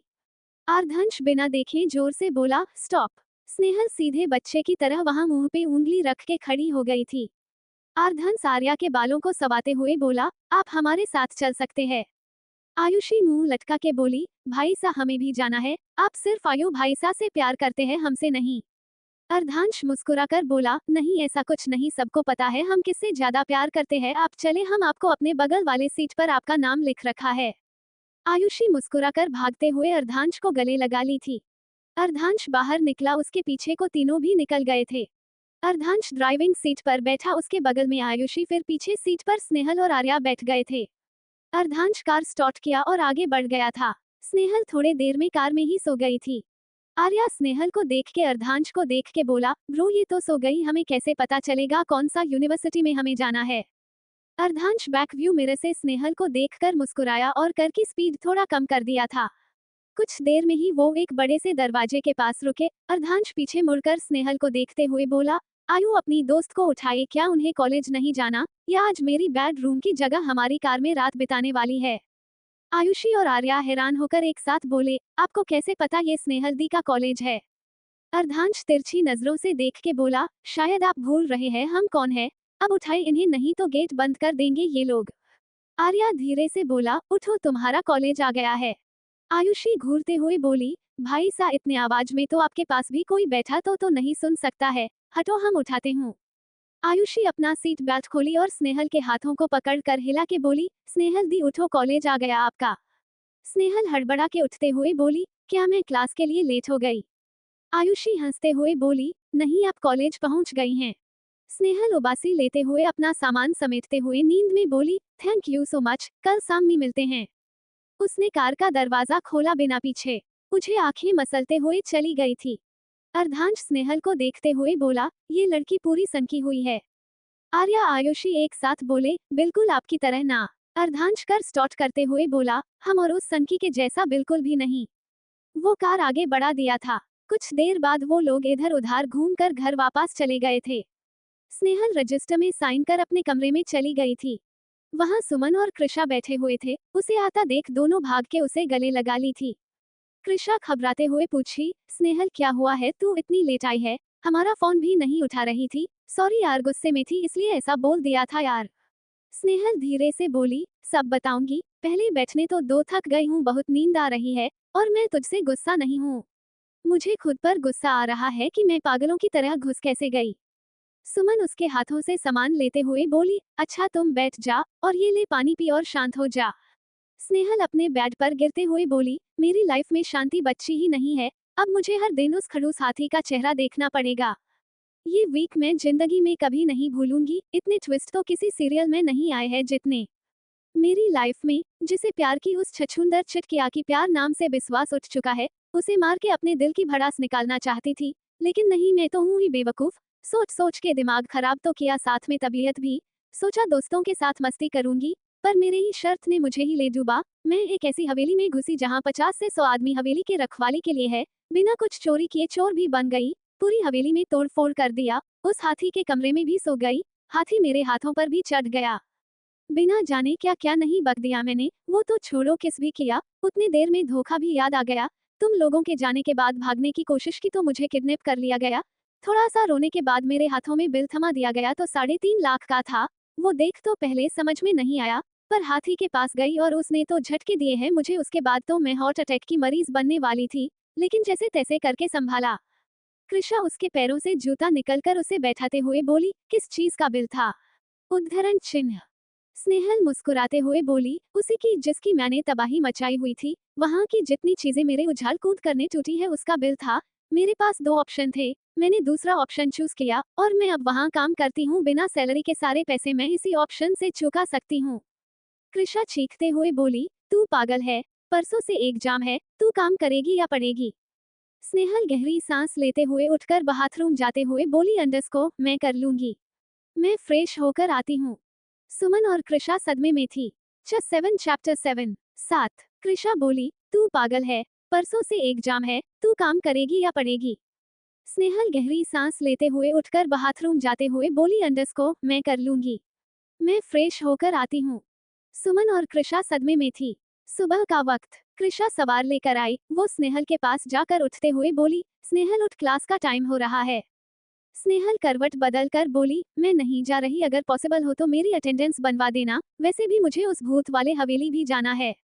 कृषा ब्लैंकेट हटाकर स्नेहल का हाथ पकड़कर उठते हुए बोली, उठकर रेडी हो जाओ और क्लास जाकर सिर्फ शकल दिखा दे, उसके बाद आकर सो जाना।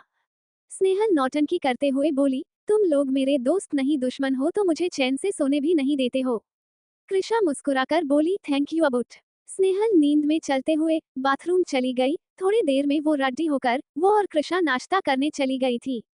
स्नेहल को आज हद से ज्यादा नींद आ रहा था। वो 2 आंखें बंद किए हुए ही 2 कप चाय पी ली थी और नाश्ता की थी।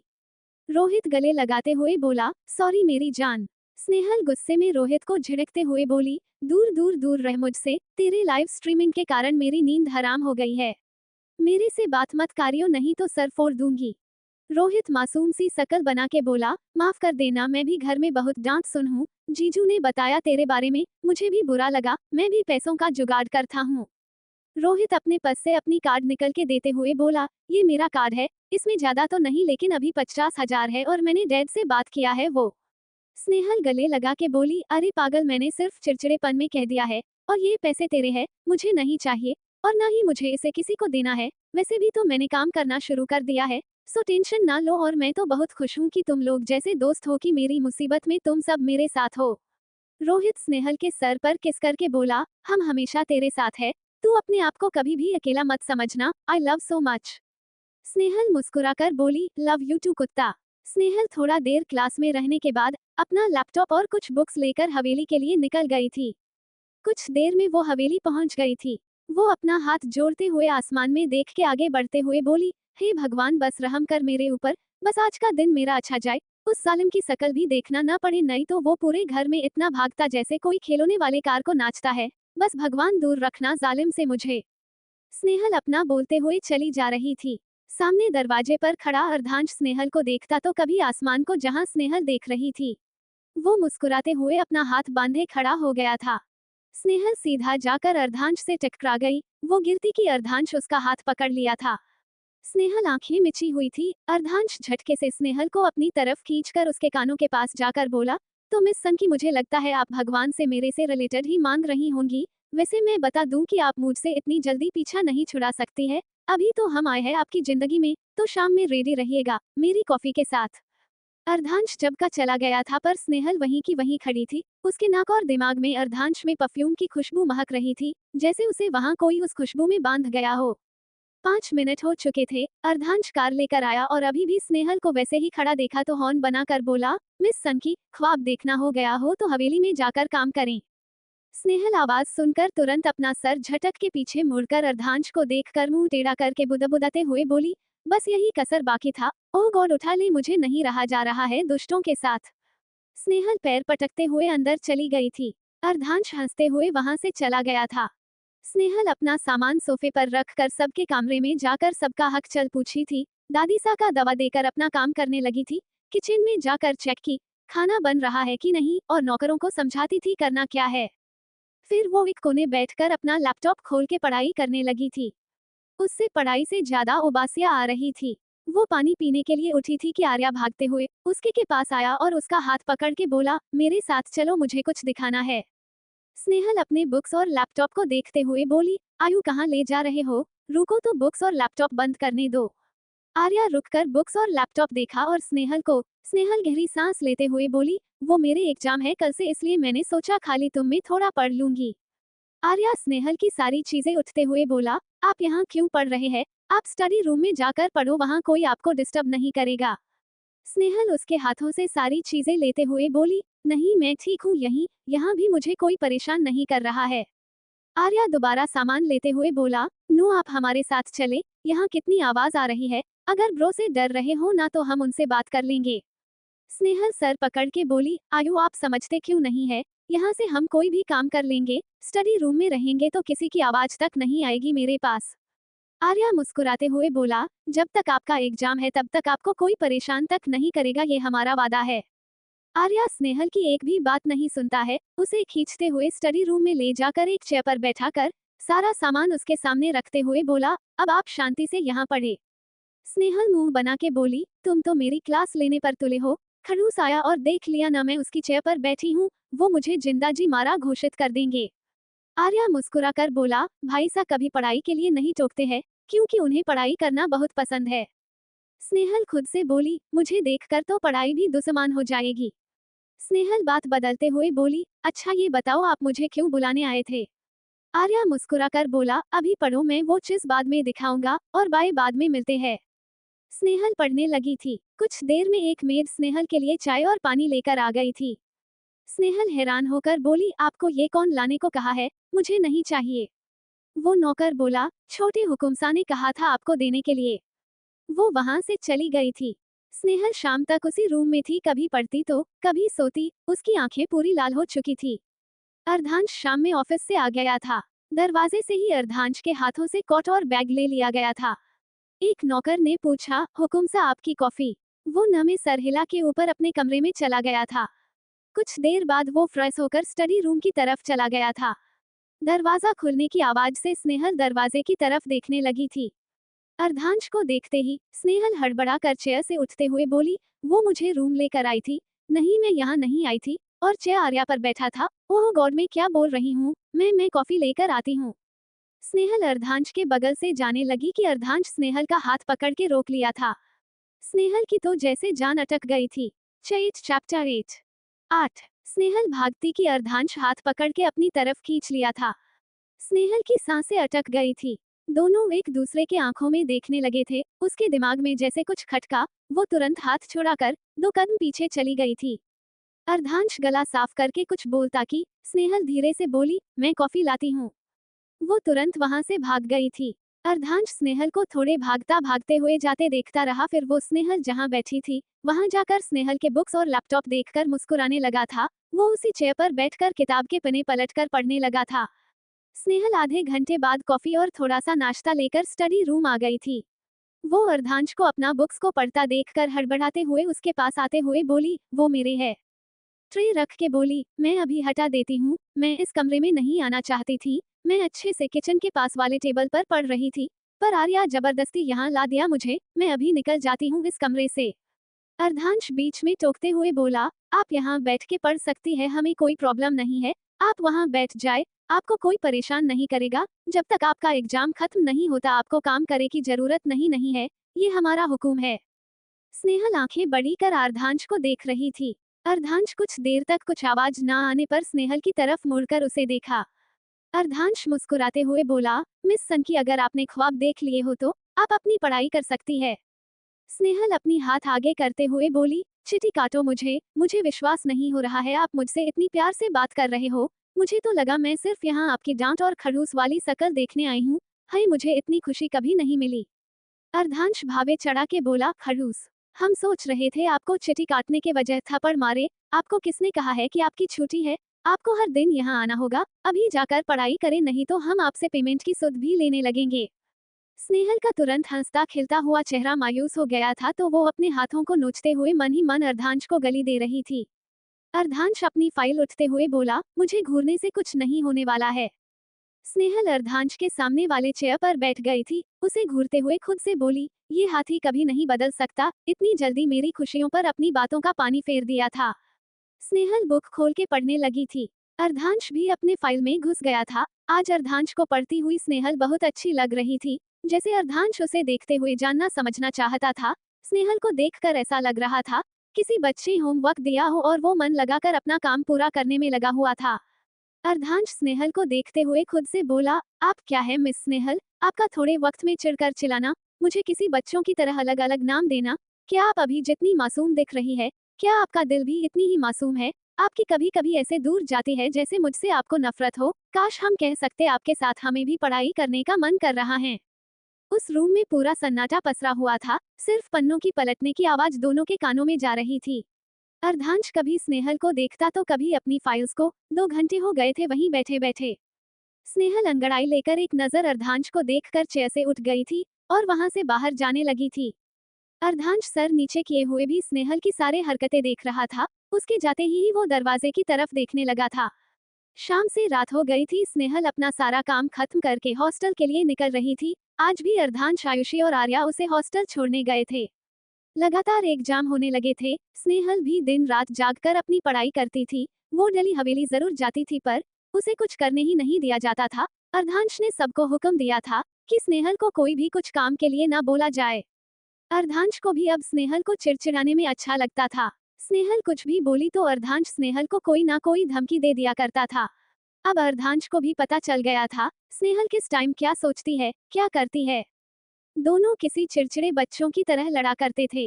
आर्या की दोस्ती तो काफी गहरी हो गई थी। वो एक एक बातें स्नेहल को बताया करता था, घंटों उसके साथ बैठा करता था। वहाँ काम करते हुए स्नेहल को 15 दिन हो चुके थे। स्नेहल को वहाँ सब कोई एक फैमिली मेंबर की तरह ही ट्रीट करते थे।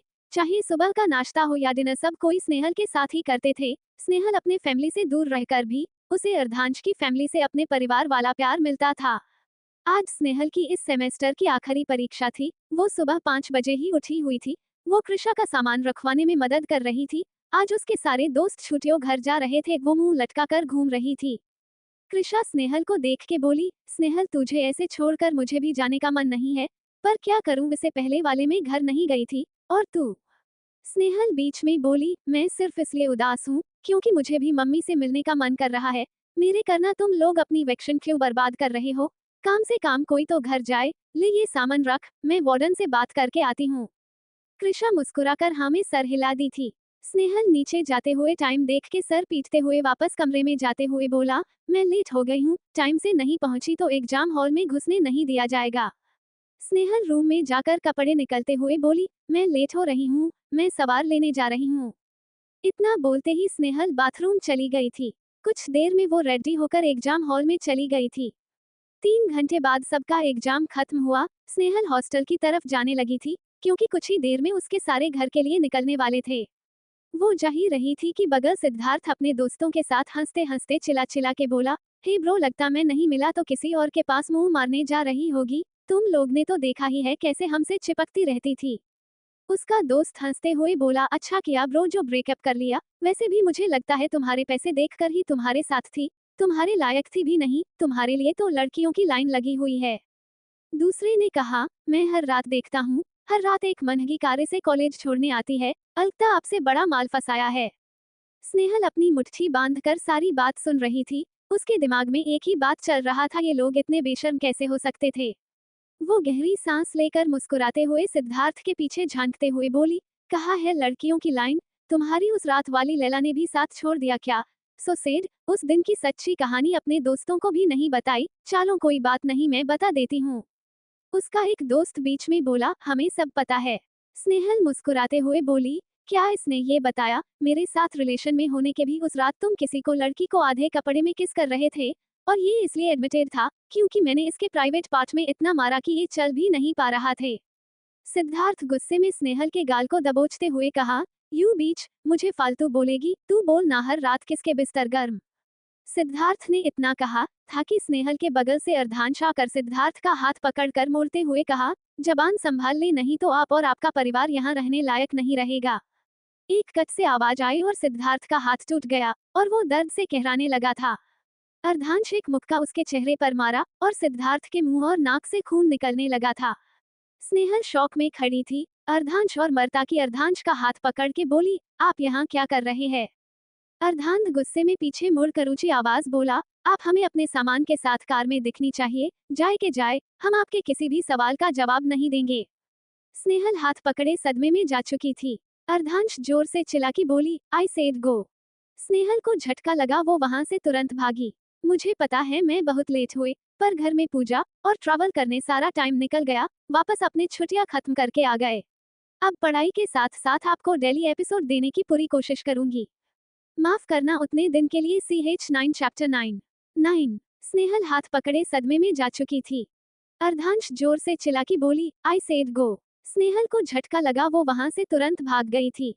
अर्धांश स्नेहल को जाने के बाद अर्धांश घूरते हुए बोला, हाउ डेयर यू, अगर यहाँ रहना है ना तो लड़कियों को सम्मान करना सीखे, नहीं तो अपना बोरियां बिस्तर उठाए निकले यहाँ से। अगर हमने आप सब में से किसी को भी स्नेहल के आसपास भी देखा तो हमसे बुरा कोई नहीं होगा। क्या आप लोगों ने लड़कियों को मजाक समझ कर रहा है?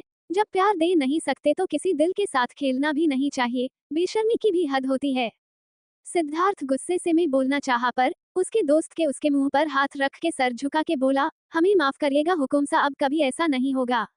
अर्धांश सिद्धार्थ को घूरते हुए बोला, नजर नीचे, आपके घूरने से हमें तो कुछ नहीं होगा, पर आप जरूर पछताएंगे, इसलिए जो मुंह खोल रहे थे बंद कर ले, मेरी नजर हमेशा आप सब पर होगी। अर्धांश एक नजर उन सब को देखकर वहां से स्नेहल के हॉस्टल की तरफ चल गया था। स्नेहल अपने रूम में जाकर बैठी हुई थी, उसे अर्धांश के बातें समझ ही नहीं आया था, वो मुंह फूला कर बैठी थी। 20 मिनट बाद कृषा का कॉल आया, वो फोन उठा के कान के पास लगाए और वो कुछ कहती कि दूसरी तरफ से आवाज आई, आपका सामान पैक हो गया हो तो कार में आपका वेट कर रहे हैं। स्नेहल गुस्से में बोली, मतलब क्या है आपका, सामान पैक कर लो, आप दूसरों के लिए हुक्म सा होंगे और वो लोग आपकी हुक्म भी मानते होंगे, पर मैं नहीं मानने वाली हूँ। अर्धनश कड़क आवाज में बोला, आप आ रही हैं या आप चाहते हैं हम आपके हॉस्टल रूम में आए? स्नेहल चौंकते हुए नीचे फोन कट करके नीचे की ओर भागी, वो ढूंढते हुए अपने दोस्त और अर्धांश की कार के पास पहुंची। स्नेहल तमतमाते हुए बोली, क्या है वो हाथी, उसे क्या लगता है वो जो बोलेगा मैं मान लूंगी? उसके चारों दोस्त इशारा करते हुए नामे सर हिलाने लगे थे। स्नेहल अपने मगन में बोली, और वो हाथी यहाँ पहुंचा कैसे, किसने बुलाया है उसे? तो रोहित चिल्ला के बोला, स्नेहल हुमुमसा तेरे पीछे है। स्नेहल आंखें बड़ी बड़ी करके अपने दोस्तों को घूरने लगी थी। अर्धांश पीछे से बोला, हमने सोचा था कि आप सिर्फ सर्दियों की छुट्टी तक हवेली में रहेंगी, पर अब आप जब तक आपकी पढ़ाई खत्म नहीं होती हवेली में ही रहेगी, और ये हमारा हुक्म है, अगर आप नहीं मानी तो आपको तो पता ही हम क्या कर सकती है। सो आपके पास 5 मिनट है अपना जरूरी सामान पैक करने के लिए, और आपका बाकी का सामान संतोष जी हवेली पर ला देंगे। स्नेहल पहले तो अर्धांश की आवाज सुनकर डर गई थी, फिर 2 कदम पीछे होकर इठलाते हुए बोली, मैं नहीं जा रही, मेरे पास हॉस्टल का रूम है, भाड़ में जाए आपका हुकुम, बढ़ आए, मैं नहीं डरती आपके कोई भी धमकी से। अर्धांश मजाक उड़ने वाली मुस्कान लिए अपना फोन लेते कहा, ठीक है आप यहीं रहे, हम आपके पिताजी से सारी बात कर लेते हैं। अर्धांश संतोष जी को तुरंत फोन कर दिया। स्नेहल आंखें बड़ी करके अर्धांश को देखने लगी थी। अर्धांश, संतोष जी कहाँ? हाँ संतोष जी, हमें अभी के अभी मिस संकी के पिताजी से बात करनी है, हमारी बात कराए। संतोष जी कुछ कहते कि स्नेहल अर्धांश के हाथों से फोन लेकर कटते हुए बोली, अरे पागल हो क्या, मैं अभी आती हूँ, प्लीज पापा को फोन नहीं करना। स्नेहल मुंह बनाकर अपने कमरे की तरफ चली गई थी। कृषा अर्धांश को देखते हुए बोली, मैं स्नेहल की मदद करके आती हूँ। स्नेहल रूम में जाकर जल्दी से अपना बैग निकल के जो सामान सामने दिख रहा था वो बैग में डालते जा रही थी।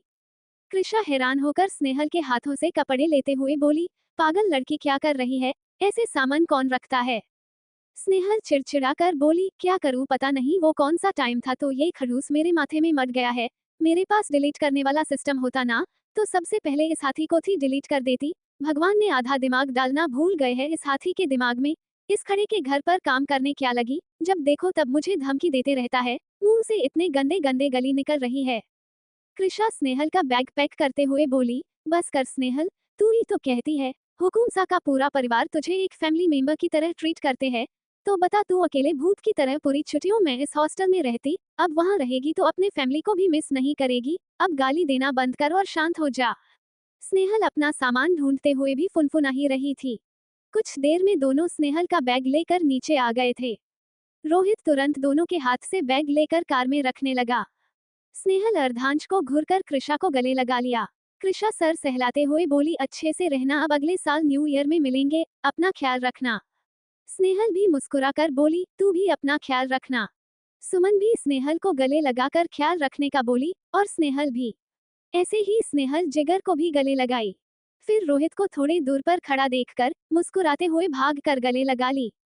रोहित मुस्कुराकर स्नेहल के दोनों गाल पकड़कर ऊपर करके सर चूमते हुए बोला, मुझे पता है तुझे बहुत गुस्सा आता है और गुस्से में कुछ भी कर जाती है, पर अब अपनी आंखें खोल और फिर से प्यार करना सीख। अपने अगल बगल देख, तेरे लिए कोई दिल खोल रहा है, अपना ख्याल रखना। स्नेहल मुस्कुराने लगी थी और बातों को सोचना भी। वो घूरते हुए जाकर कार में बैठ गई थी। अर्धांश रोहित को आंखों से तरेर कर वो भी कार में बैठ गया था। रोहित मुंह दबाकर हंसने लगा था। अर्धांश कार स्टार्ट किया और आगे बढ़ गया था। वो सब भी घर जाने के लिए बाइक लेने चले गए थे। कार में सन्नाटा पसरा हुआ था। स्नेहल खिड़की के बाहर देख रही थी। अर्धांश गला साफ करते हुए बोला, तो वो लड़का आपका एक्स था? स्नेहल कुछ नहीं कहती, सिर्फ एक नजर देखकर वापस बाहर देखने लगी थी। अर्धांश कार रोकते हुए स्नेहल की तरफ मुड़कर बैठ गया। स्नेहल कार को एक जगह खड़ा देखकर अर्धांश की तरफ मुड़ी और उससे खुद को देखता पाकर बोली, वो अपनी कार क्यों रोक दी? क्या आपको यहाँ काम है और मुझे ऐसे क्यों देख रहे हैं? अर्धांश धीरे से बोला, बस आपको जानने की कोशिश कर रहा हूँ। स्नेहल देखते हुए बोली, मुझे जानना जरूरी नहीं है आपके लिए। अर्धांश ने कहा, वो हम डिसाइड करेंगे, आप नहीं। अगर आप नहीं बताना चाहती हैं तो हमारे पास और भी तरीके हैं सब जानने का। बस हमें ये कहना था कि हमें आपसे। खैर छोड़ ये सब बातें, घर चले, दादी सा आपका इंतजार कर रही हैं। स्नेहल अर्धांश को देख के बोली, आपने बात अधूरा छोड़ दिया। अर्धांश मुस्कुराते हुए कहा, जैसे आपने कहा हमें आपके बारे में जानना जरूरी नहीं है, वैसे ही वो बात भी आपको जानना जरूरी नहीं है। स्नेहल घूरते हुए बोली, आप एक नंबर के। अर्धांश हंसते हुए बोला, बात अधूरा क्यों छोड़ा आपके, कमीना ही तो कहना आपको। स्नेहल अपना चेहरा ढक ली थी। अर्धांश धीरे से कहा, मिस सनकी, हम आपके बारे में इतना तो जान ही गए हैं कि आप कब क्या सोचती हैं। स्नेहल मुस्कुराकर बोली, सॉरी, कभी कभी मुझे भी पता नहीं होता मैं क्या कह रही हूँ, प्लीज मेरी बातों को दिल पर न लिया करे। अर्धांश मुस्कुराते हुए बोला, अगर हमने ले लिया होता तो आप हमारी ही कार में हमारे बगल में बैठी नहीं होती। कुछ देर में दोनों बात करते हुए हवेली पहुंच गए थे। दोनों के घर के अंदर कदम रखते ही आर्या भागते हुए आकर स्नेहल को गले लगा लिया था। आर्या खुशी से बोला, हम बहुत खुश हैं, अब हम साथ में रहेंगे। स्नेहल मुस्कुराकर सार सहला के बोली, मुझे आपका चेहरा देखकर ही लग रहा है आप बहुत खुश हैं। आपने लंच किया? आर्या दूर होकर बोला, नहीं, हम सब आपका और भाई सा का इंतजार कर रहे थे। अर्धांश प्यार से बोला, आप सब डाइनिंग टेबल के पास जाए, हम दोनों फ्रेश होकर आते हैं। आर्या हैरान होकर बोला, हम दोनों, मतलब आप दोनों की दोस्ती हो गई? स्नेहल और अर्धांश एक दूसरे को देखने लगे थे। चैप्टर 10 10। आर्या हैरान होकर बोला, हम दोनों, मतलब आप दोनों की दोस्ती हो गई? स्नेहल और अर्धांश एक दूसरे को देखने लगे थे। स्नेहल और अर्धांश एक साथ बोले, नहीं हाँ। आर्या दोनों को देखने लगा था। वो कंफ्यूज होके बोला, भाई सा ने हाँ कहा और आपने ना, आप दोनों में से सच कौन कह रहा है? ओह गॉड, आप दोनों इतने कॉम्प्लिकेटेड क्यों हो? आर्या उन दोनों को छोड़कर डाइनिंग हॉल की तरफ चला गया था। स्नेहल अपना बाल उड़ते हुए बोली, बढ़िया है मेरे दोस्त बनने वाले। स्नेहल आगे बढ़ती की। अर्धांश स्नेहा का हाथ पकड़कर उसके करीब जाते हुए बोला, हम दोस्त नहीं है तो क्या है मिस सनकी? स्नेहल सांसें रोक के 2 कदम पीछे जाते हुए बोली, नहीं हम दोस्त। वो मैं कह रही थी, आप थोड़ा दूर। स्नेहल अपनी बातें पूरी कर ही नहीं पा रही थी। उसकी सांसें ऊपर नीचे हो रही थी। स्नेहल जितना पीछे जाती, अर्धांश उतना ही उसके करीब जा रहा था। अर्धांश मुस्कुराते हुए बोला, क्यों, हमारे करीब होने से क्या होता है? स्नेहल अपनी नजरें अर्धांश से हटाते हुए बोली, वो। अर्धांश और आगे बढ़ते हुए बोला, वो क्या मिस सनकी? स्नेहल गहरी सांस लेके बोली, वो दिल और दिमाग कुछ। बात पूरा भी नहीं कर पाई थी कि स्नेहल बेहोश हो गई। वो डगमगाई थी पर अर्धांश उसे संभाल लिया। वो अर्धांश के बाजुओं पर झूल रही थी। अर्धांश के चेहरे का रंग उड़ गया था। वो एक दो बाद स्नेहल का गाल थपथपाते हुए बोला, हे स्नेहल उठे, क्या हुआ आपको? Snehal get up. बहुत बार थपथपाते से आवाज देने पर भी स्नेहल अपना आंख नहीं खोली तो अर्धांश स्नेहल को गोद में उठा के भागते हुए बोला, दादी सा, माँ सा। दूसरी तरफ सब डाइनिंग टेबल के पास जा रहे थे, पर अर्धांश की आवाज सुनकर आवाज की तरफ जाने लगे थे। अर्धांश गेस्ट रूम में जाकर स्नेहल को लेटाया था, तभी वहां नौकर पहुंचे। अर्धांश उन्हें देखकर बोला, जल्दी से दादी सा और डॉक्टर को बुलाए। वो दोनों बाहर भागे। अर्धांश परेशान हो गया था। वो सब अंदर आ गए। आर्या स्नेहल को बेड पर देखकर परेशान होकर स्नेहल को बगल में बैठते हुए बोला, देखो क्या हुआ, अभी थोड़ी देर पहले तो ठीक थी। दादी सा स्नेहल का सर सहलाते हुए बोली, अर्धांश क्या हुआ बच्ची को, आपने डॉक्टर को बोला जल्दी आने को। अर्धांश स्नेहल का चेहरा देखते हुए बोला, अचानक से बेहोश हो गई, हमने कोशिश की उठने की पर कुछ हुआ नहीं, हमने कहा है डॉक्टर बुलाने को। सवर्ण जी ने कहा। अर्धांश थोड़ा सा उनके चेहरे पानी डालें, शायद उन्हें होश आ जाए। आर्या परेशान होकर बोला, दी एग्जाम के कारण ना खाती थी ना ही सोती थी, इसलिए तो बेहोश होगी होंगी। अर्धांश पानी भी झिड़क कर देखा पर स्नेहल जरा सा भी हिली नहीं।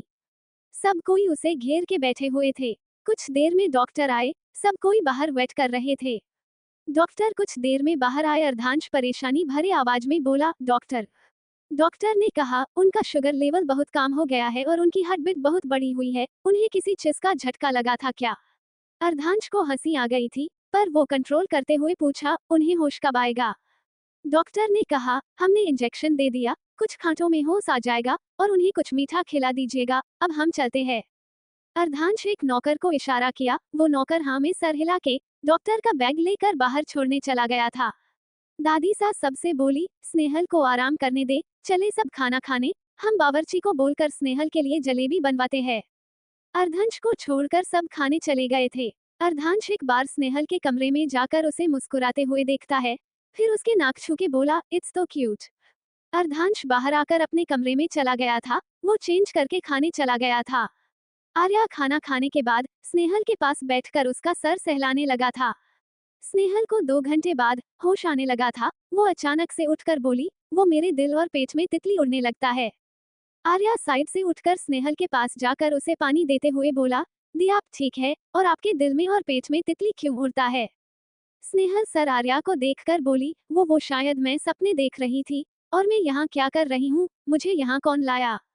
आर्या उसके सामने बैठते हुए बोला, भाई साहब को गोद में उठा कर लेकर आए, जैसे वो आयुषी को उठा लेते हैं।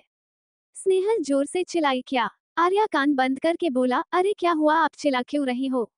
स्नेहल भून भुनाते हुए बोली, बस यही सुनना था, इस हाथी की वजह से मुझे चक्कर आया, वो हाथी मेरे नजदीक क्यों आता है, सर फोड़ दूंगी इस इंसान का। आर्या स्नेहल का हाथ पकड़ के बोला, चलो आपके लिए दादी सा ने जलेबी बनवाई है, आपका शुगर लेवल कम हो गया था ना इसलिए, चलो। आर्या खींचते हुए स्नेहल को ले जाने लगा था कि लिविंग रूम में अर्धांश देख के मुस्कुराने लगा और आर्या को टोकते हुए कहा, आयु आराम से ले जाए अपने दोस्तों को, कहीं फिर से बेहोश ना हो जाए। स्नेहल अर्धांश की मुस्कुराहट देखकर घूरने लगी थी। आर्या हाँ में सर हिला के बोला, इस यू राइट भाई सा। आर्या आराम से स्नेहल को ले जाने लगा था। जब तक अर्धांश की उसके सामने नजर आया तक उसे घूरती रही। अर्धांश स्नेहल के जाने के बाद हंसने लगा था। ऐसे ही शाम हो गया था, स्नेहल अकेले बैठी अपनी मम्मी से बात कर रही थी, आज जो हुआ सब अपनी मम्मी को बता रही थी। कुछ देर बात करने के बाद वो फोन रखी और आसमान को देखने लगी थी। दादी सा पीछे से आकर बोली, अपनी माँ को याद कर रही हो? स्नेहल पीछे मुड़कर दादी को देखकर मुस्कुराते हुए बोली, आंटी आप यहाँ क्यों आई, मुझे बुला लिया होता, मैं आपके पास आ जाया करती। दादी उसके बगल में बैठकर उसका चेहरा चूर के बोली, आप हमें दादी सा कहे हमें ज्यादा अच्छा लगेगा, और आप अपने परिवार को याद ना करें इसलिए तो आपको यहाँ रहने के लिए बुलाया। सबको आप अपने परिवार का सदस्य की समझे, जब भी लगे आपको अपनी माँ को याद आ रही है तो आप हमारे पास या सवर्ण के पास चली जाना, आप भी हमारे बच्चों की तरह हो, हमने आपको यहाँ अकेले रहने के लिए थोड़ी ही बुलाया है।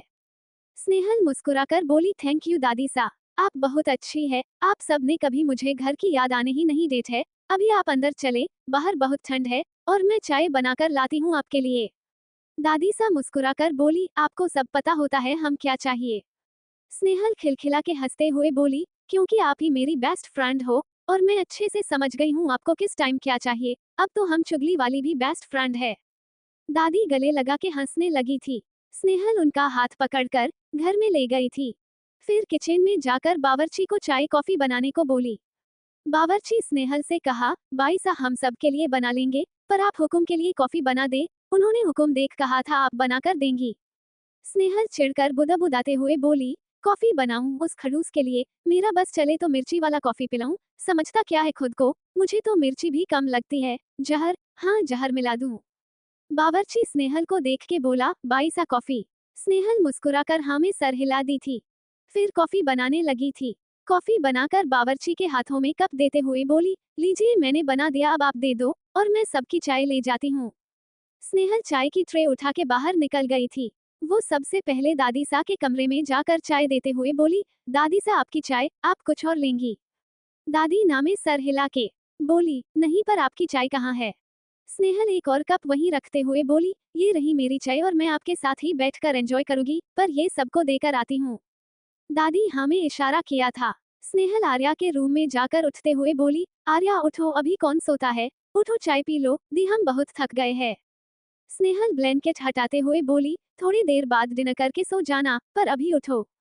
आर्या आंखें मसलते हुए बोला, दी आप कभी कभी भाई सा क्यों बन जाते हो, वो हमेशा टाइम पर सब कुछ करने बोलते हैं, और आप भी। स्नेहल घूरते हुए बोली, मैं तुम्हारे इस निकमे भाई की तरह नहीं हूँ, अपने भाई को समझाया करो, थोड़ा काम वाम पर जया करें, क्यों मेरे जिंदगी में कुंडली मार के बैठा है।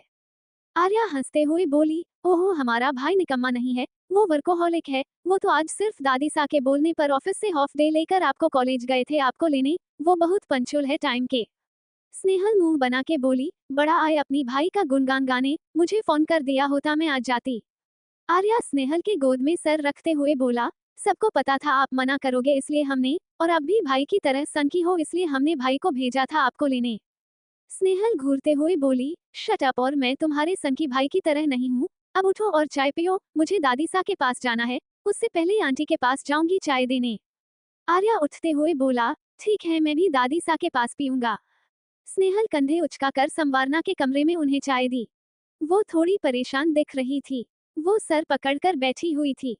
स्नेहल चाय रख के दवा निकलकर पानी के साथ रखते हुए उनकी फाइल्स देखते हुए बोली, आंटी आप ठीक है, शायद आपका सर दर्द हो रहा है, मैं आपकी कुछ मदद करूं? संवारना जी आंखें खोल के स्नेहल को देखते हुए बोली, बेटा थोड़ा सर में दर्द था, और थोड़ी ऑफिस की टेंशन, वैसे हमारा बेटा कुछ काम करने नहीं देता पर कभी कभी वो हमें बहुत जिम्मेदारी वाली काम दे देते हैं। स्नेहल मुस्कुराकर बोली, आप ये दवा खा ले और चाय पी ले और आराम करे, मैं आपकी हेल्प कर दूंगी, टेंशन नहीं लो, ये बहुत आसान है। संवारना जी हैरान होकर बोली, आपको आता है ये सब? स्नेहल हाँ में सर हिला के बोली, हाँ मैं थोड़ी देर में आकर कर दूंगी, पहले आप आराम करें। संवारना जी मुस्कुराकर स्नेहल के सर पर हाथ रख दी थी। स्नेहल वहां से निकल गई। वो जैसे ही वो दादी सा के कमरे के पास आए, अर्धांश कॉफी पीते हुए स्नेहल का रास्ता रोकते हुए बोला, कॉफी अच्छी है, पर आपने बताया नहीं। फिर से स्नेहल की सांसें चढ़ने लगी थी, और अर्धांश बिल्कुल स्नेहल के करीब चला गया था। स्नेहल पीछे जाती कि अर्धांश कमर से पकड़कर कान के पास झुक के बोला, आज हम जान कर रहेंगे, वेट करिएगा हमारा। वो स्नेहल से अलग हुआ और उसके हाथों में बहुत सारे चॉकलेट दिया, और नाक को टच किया था।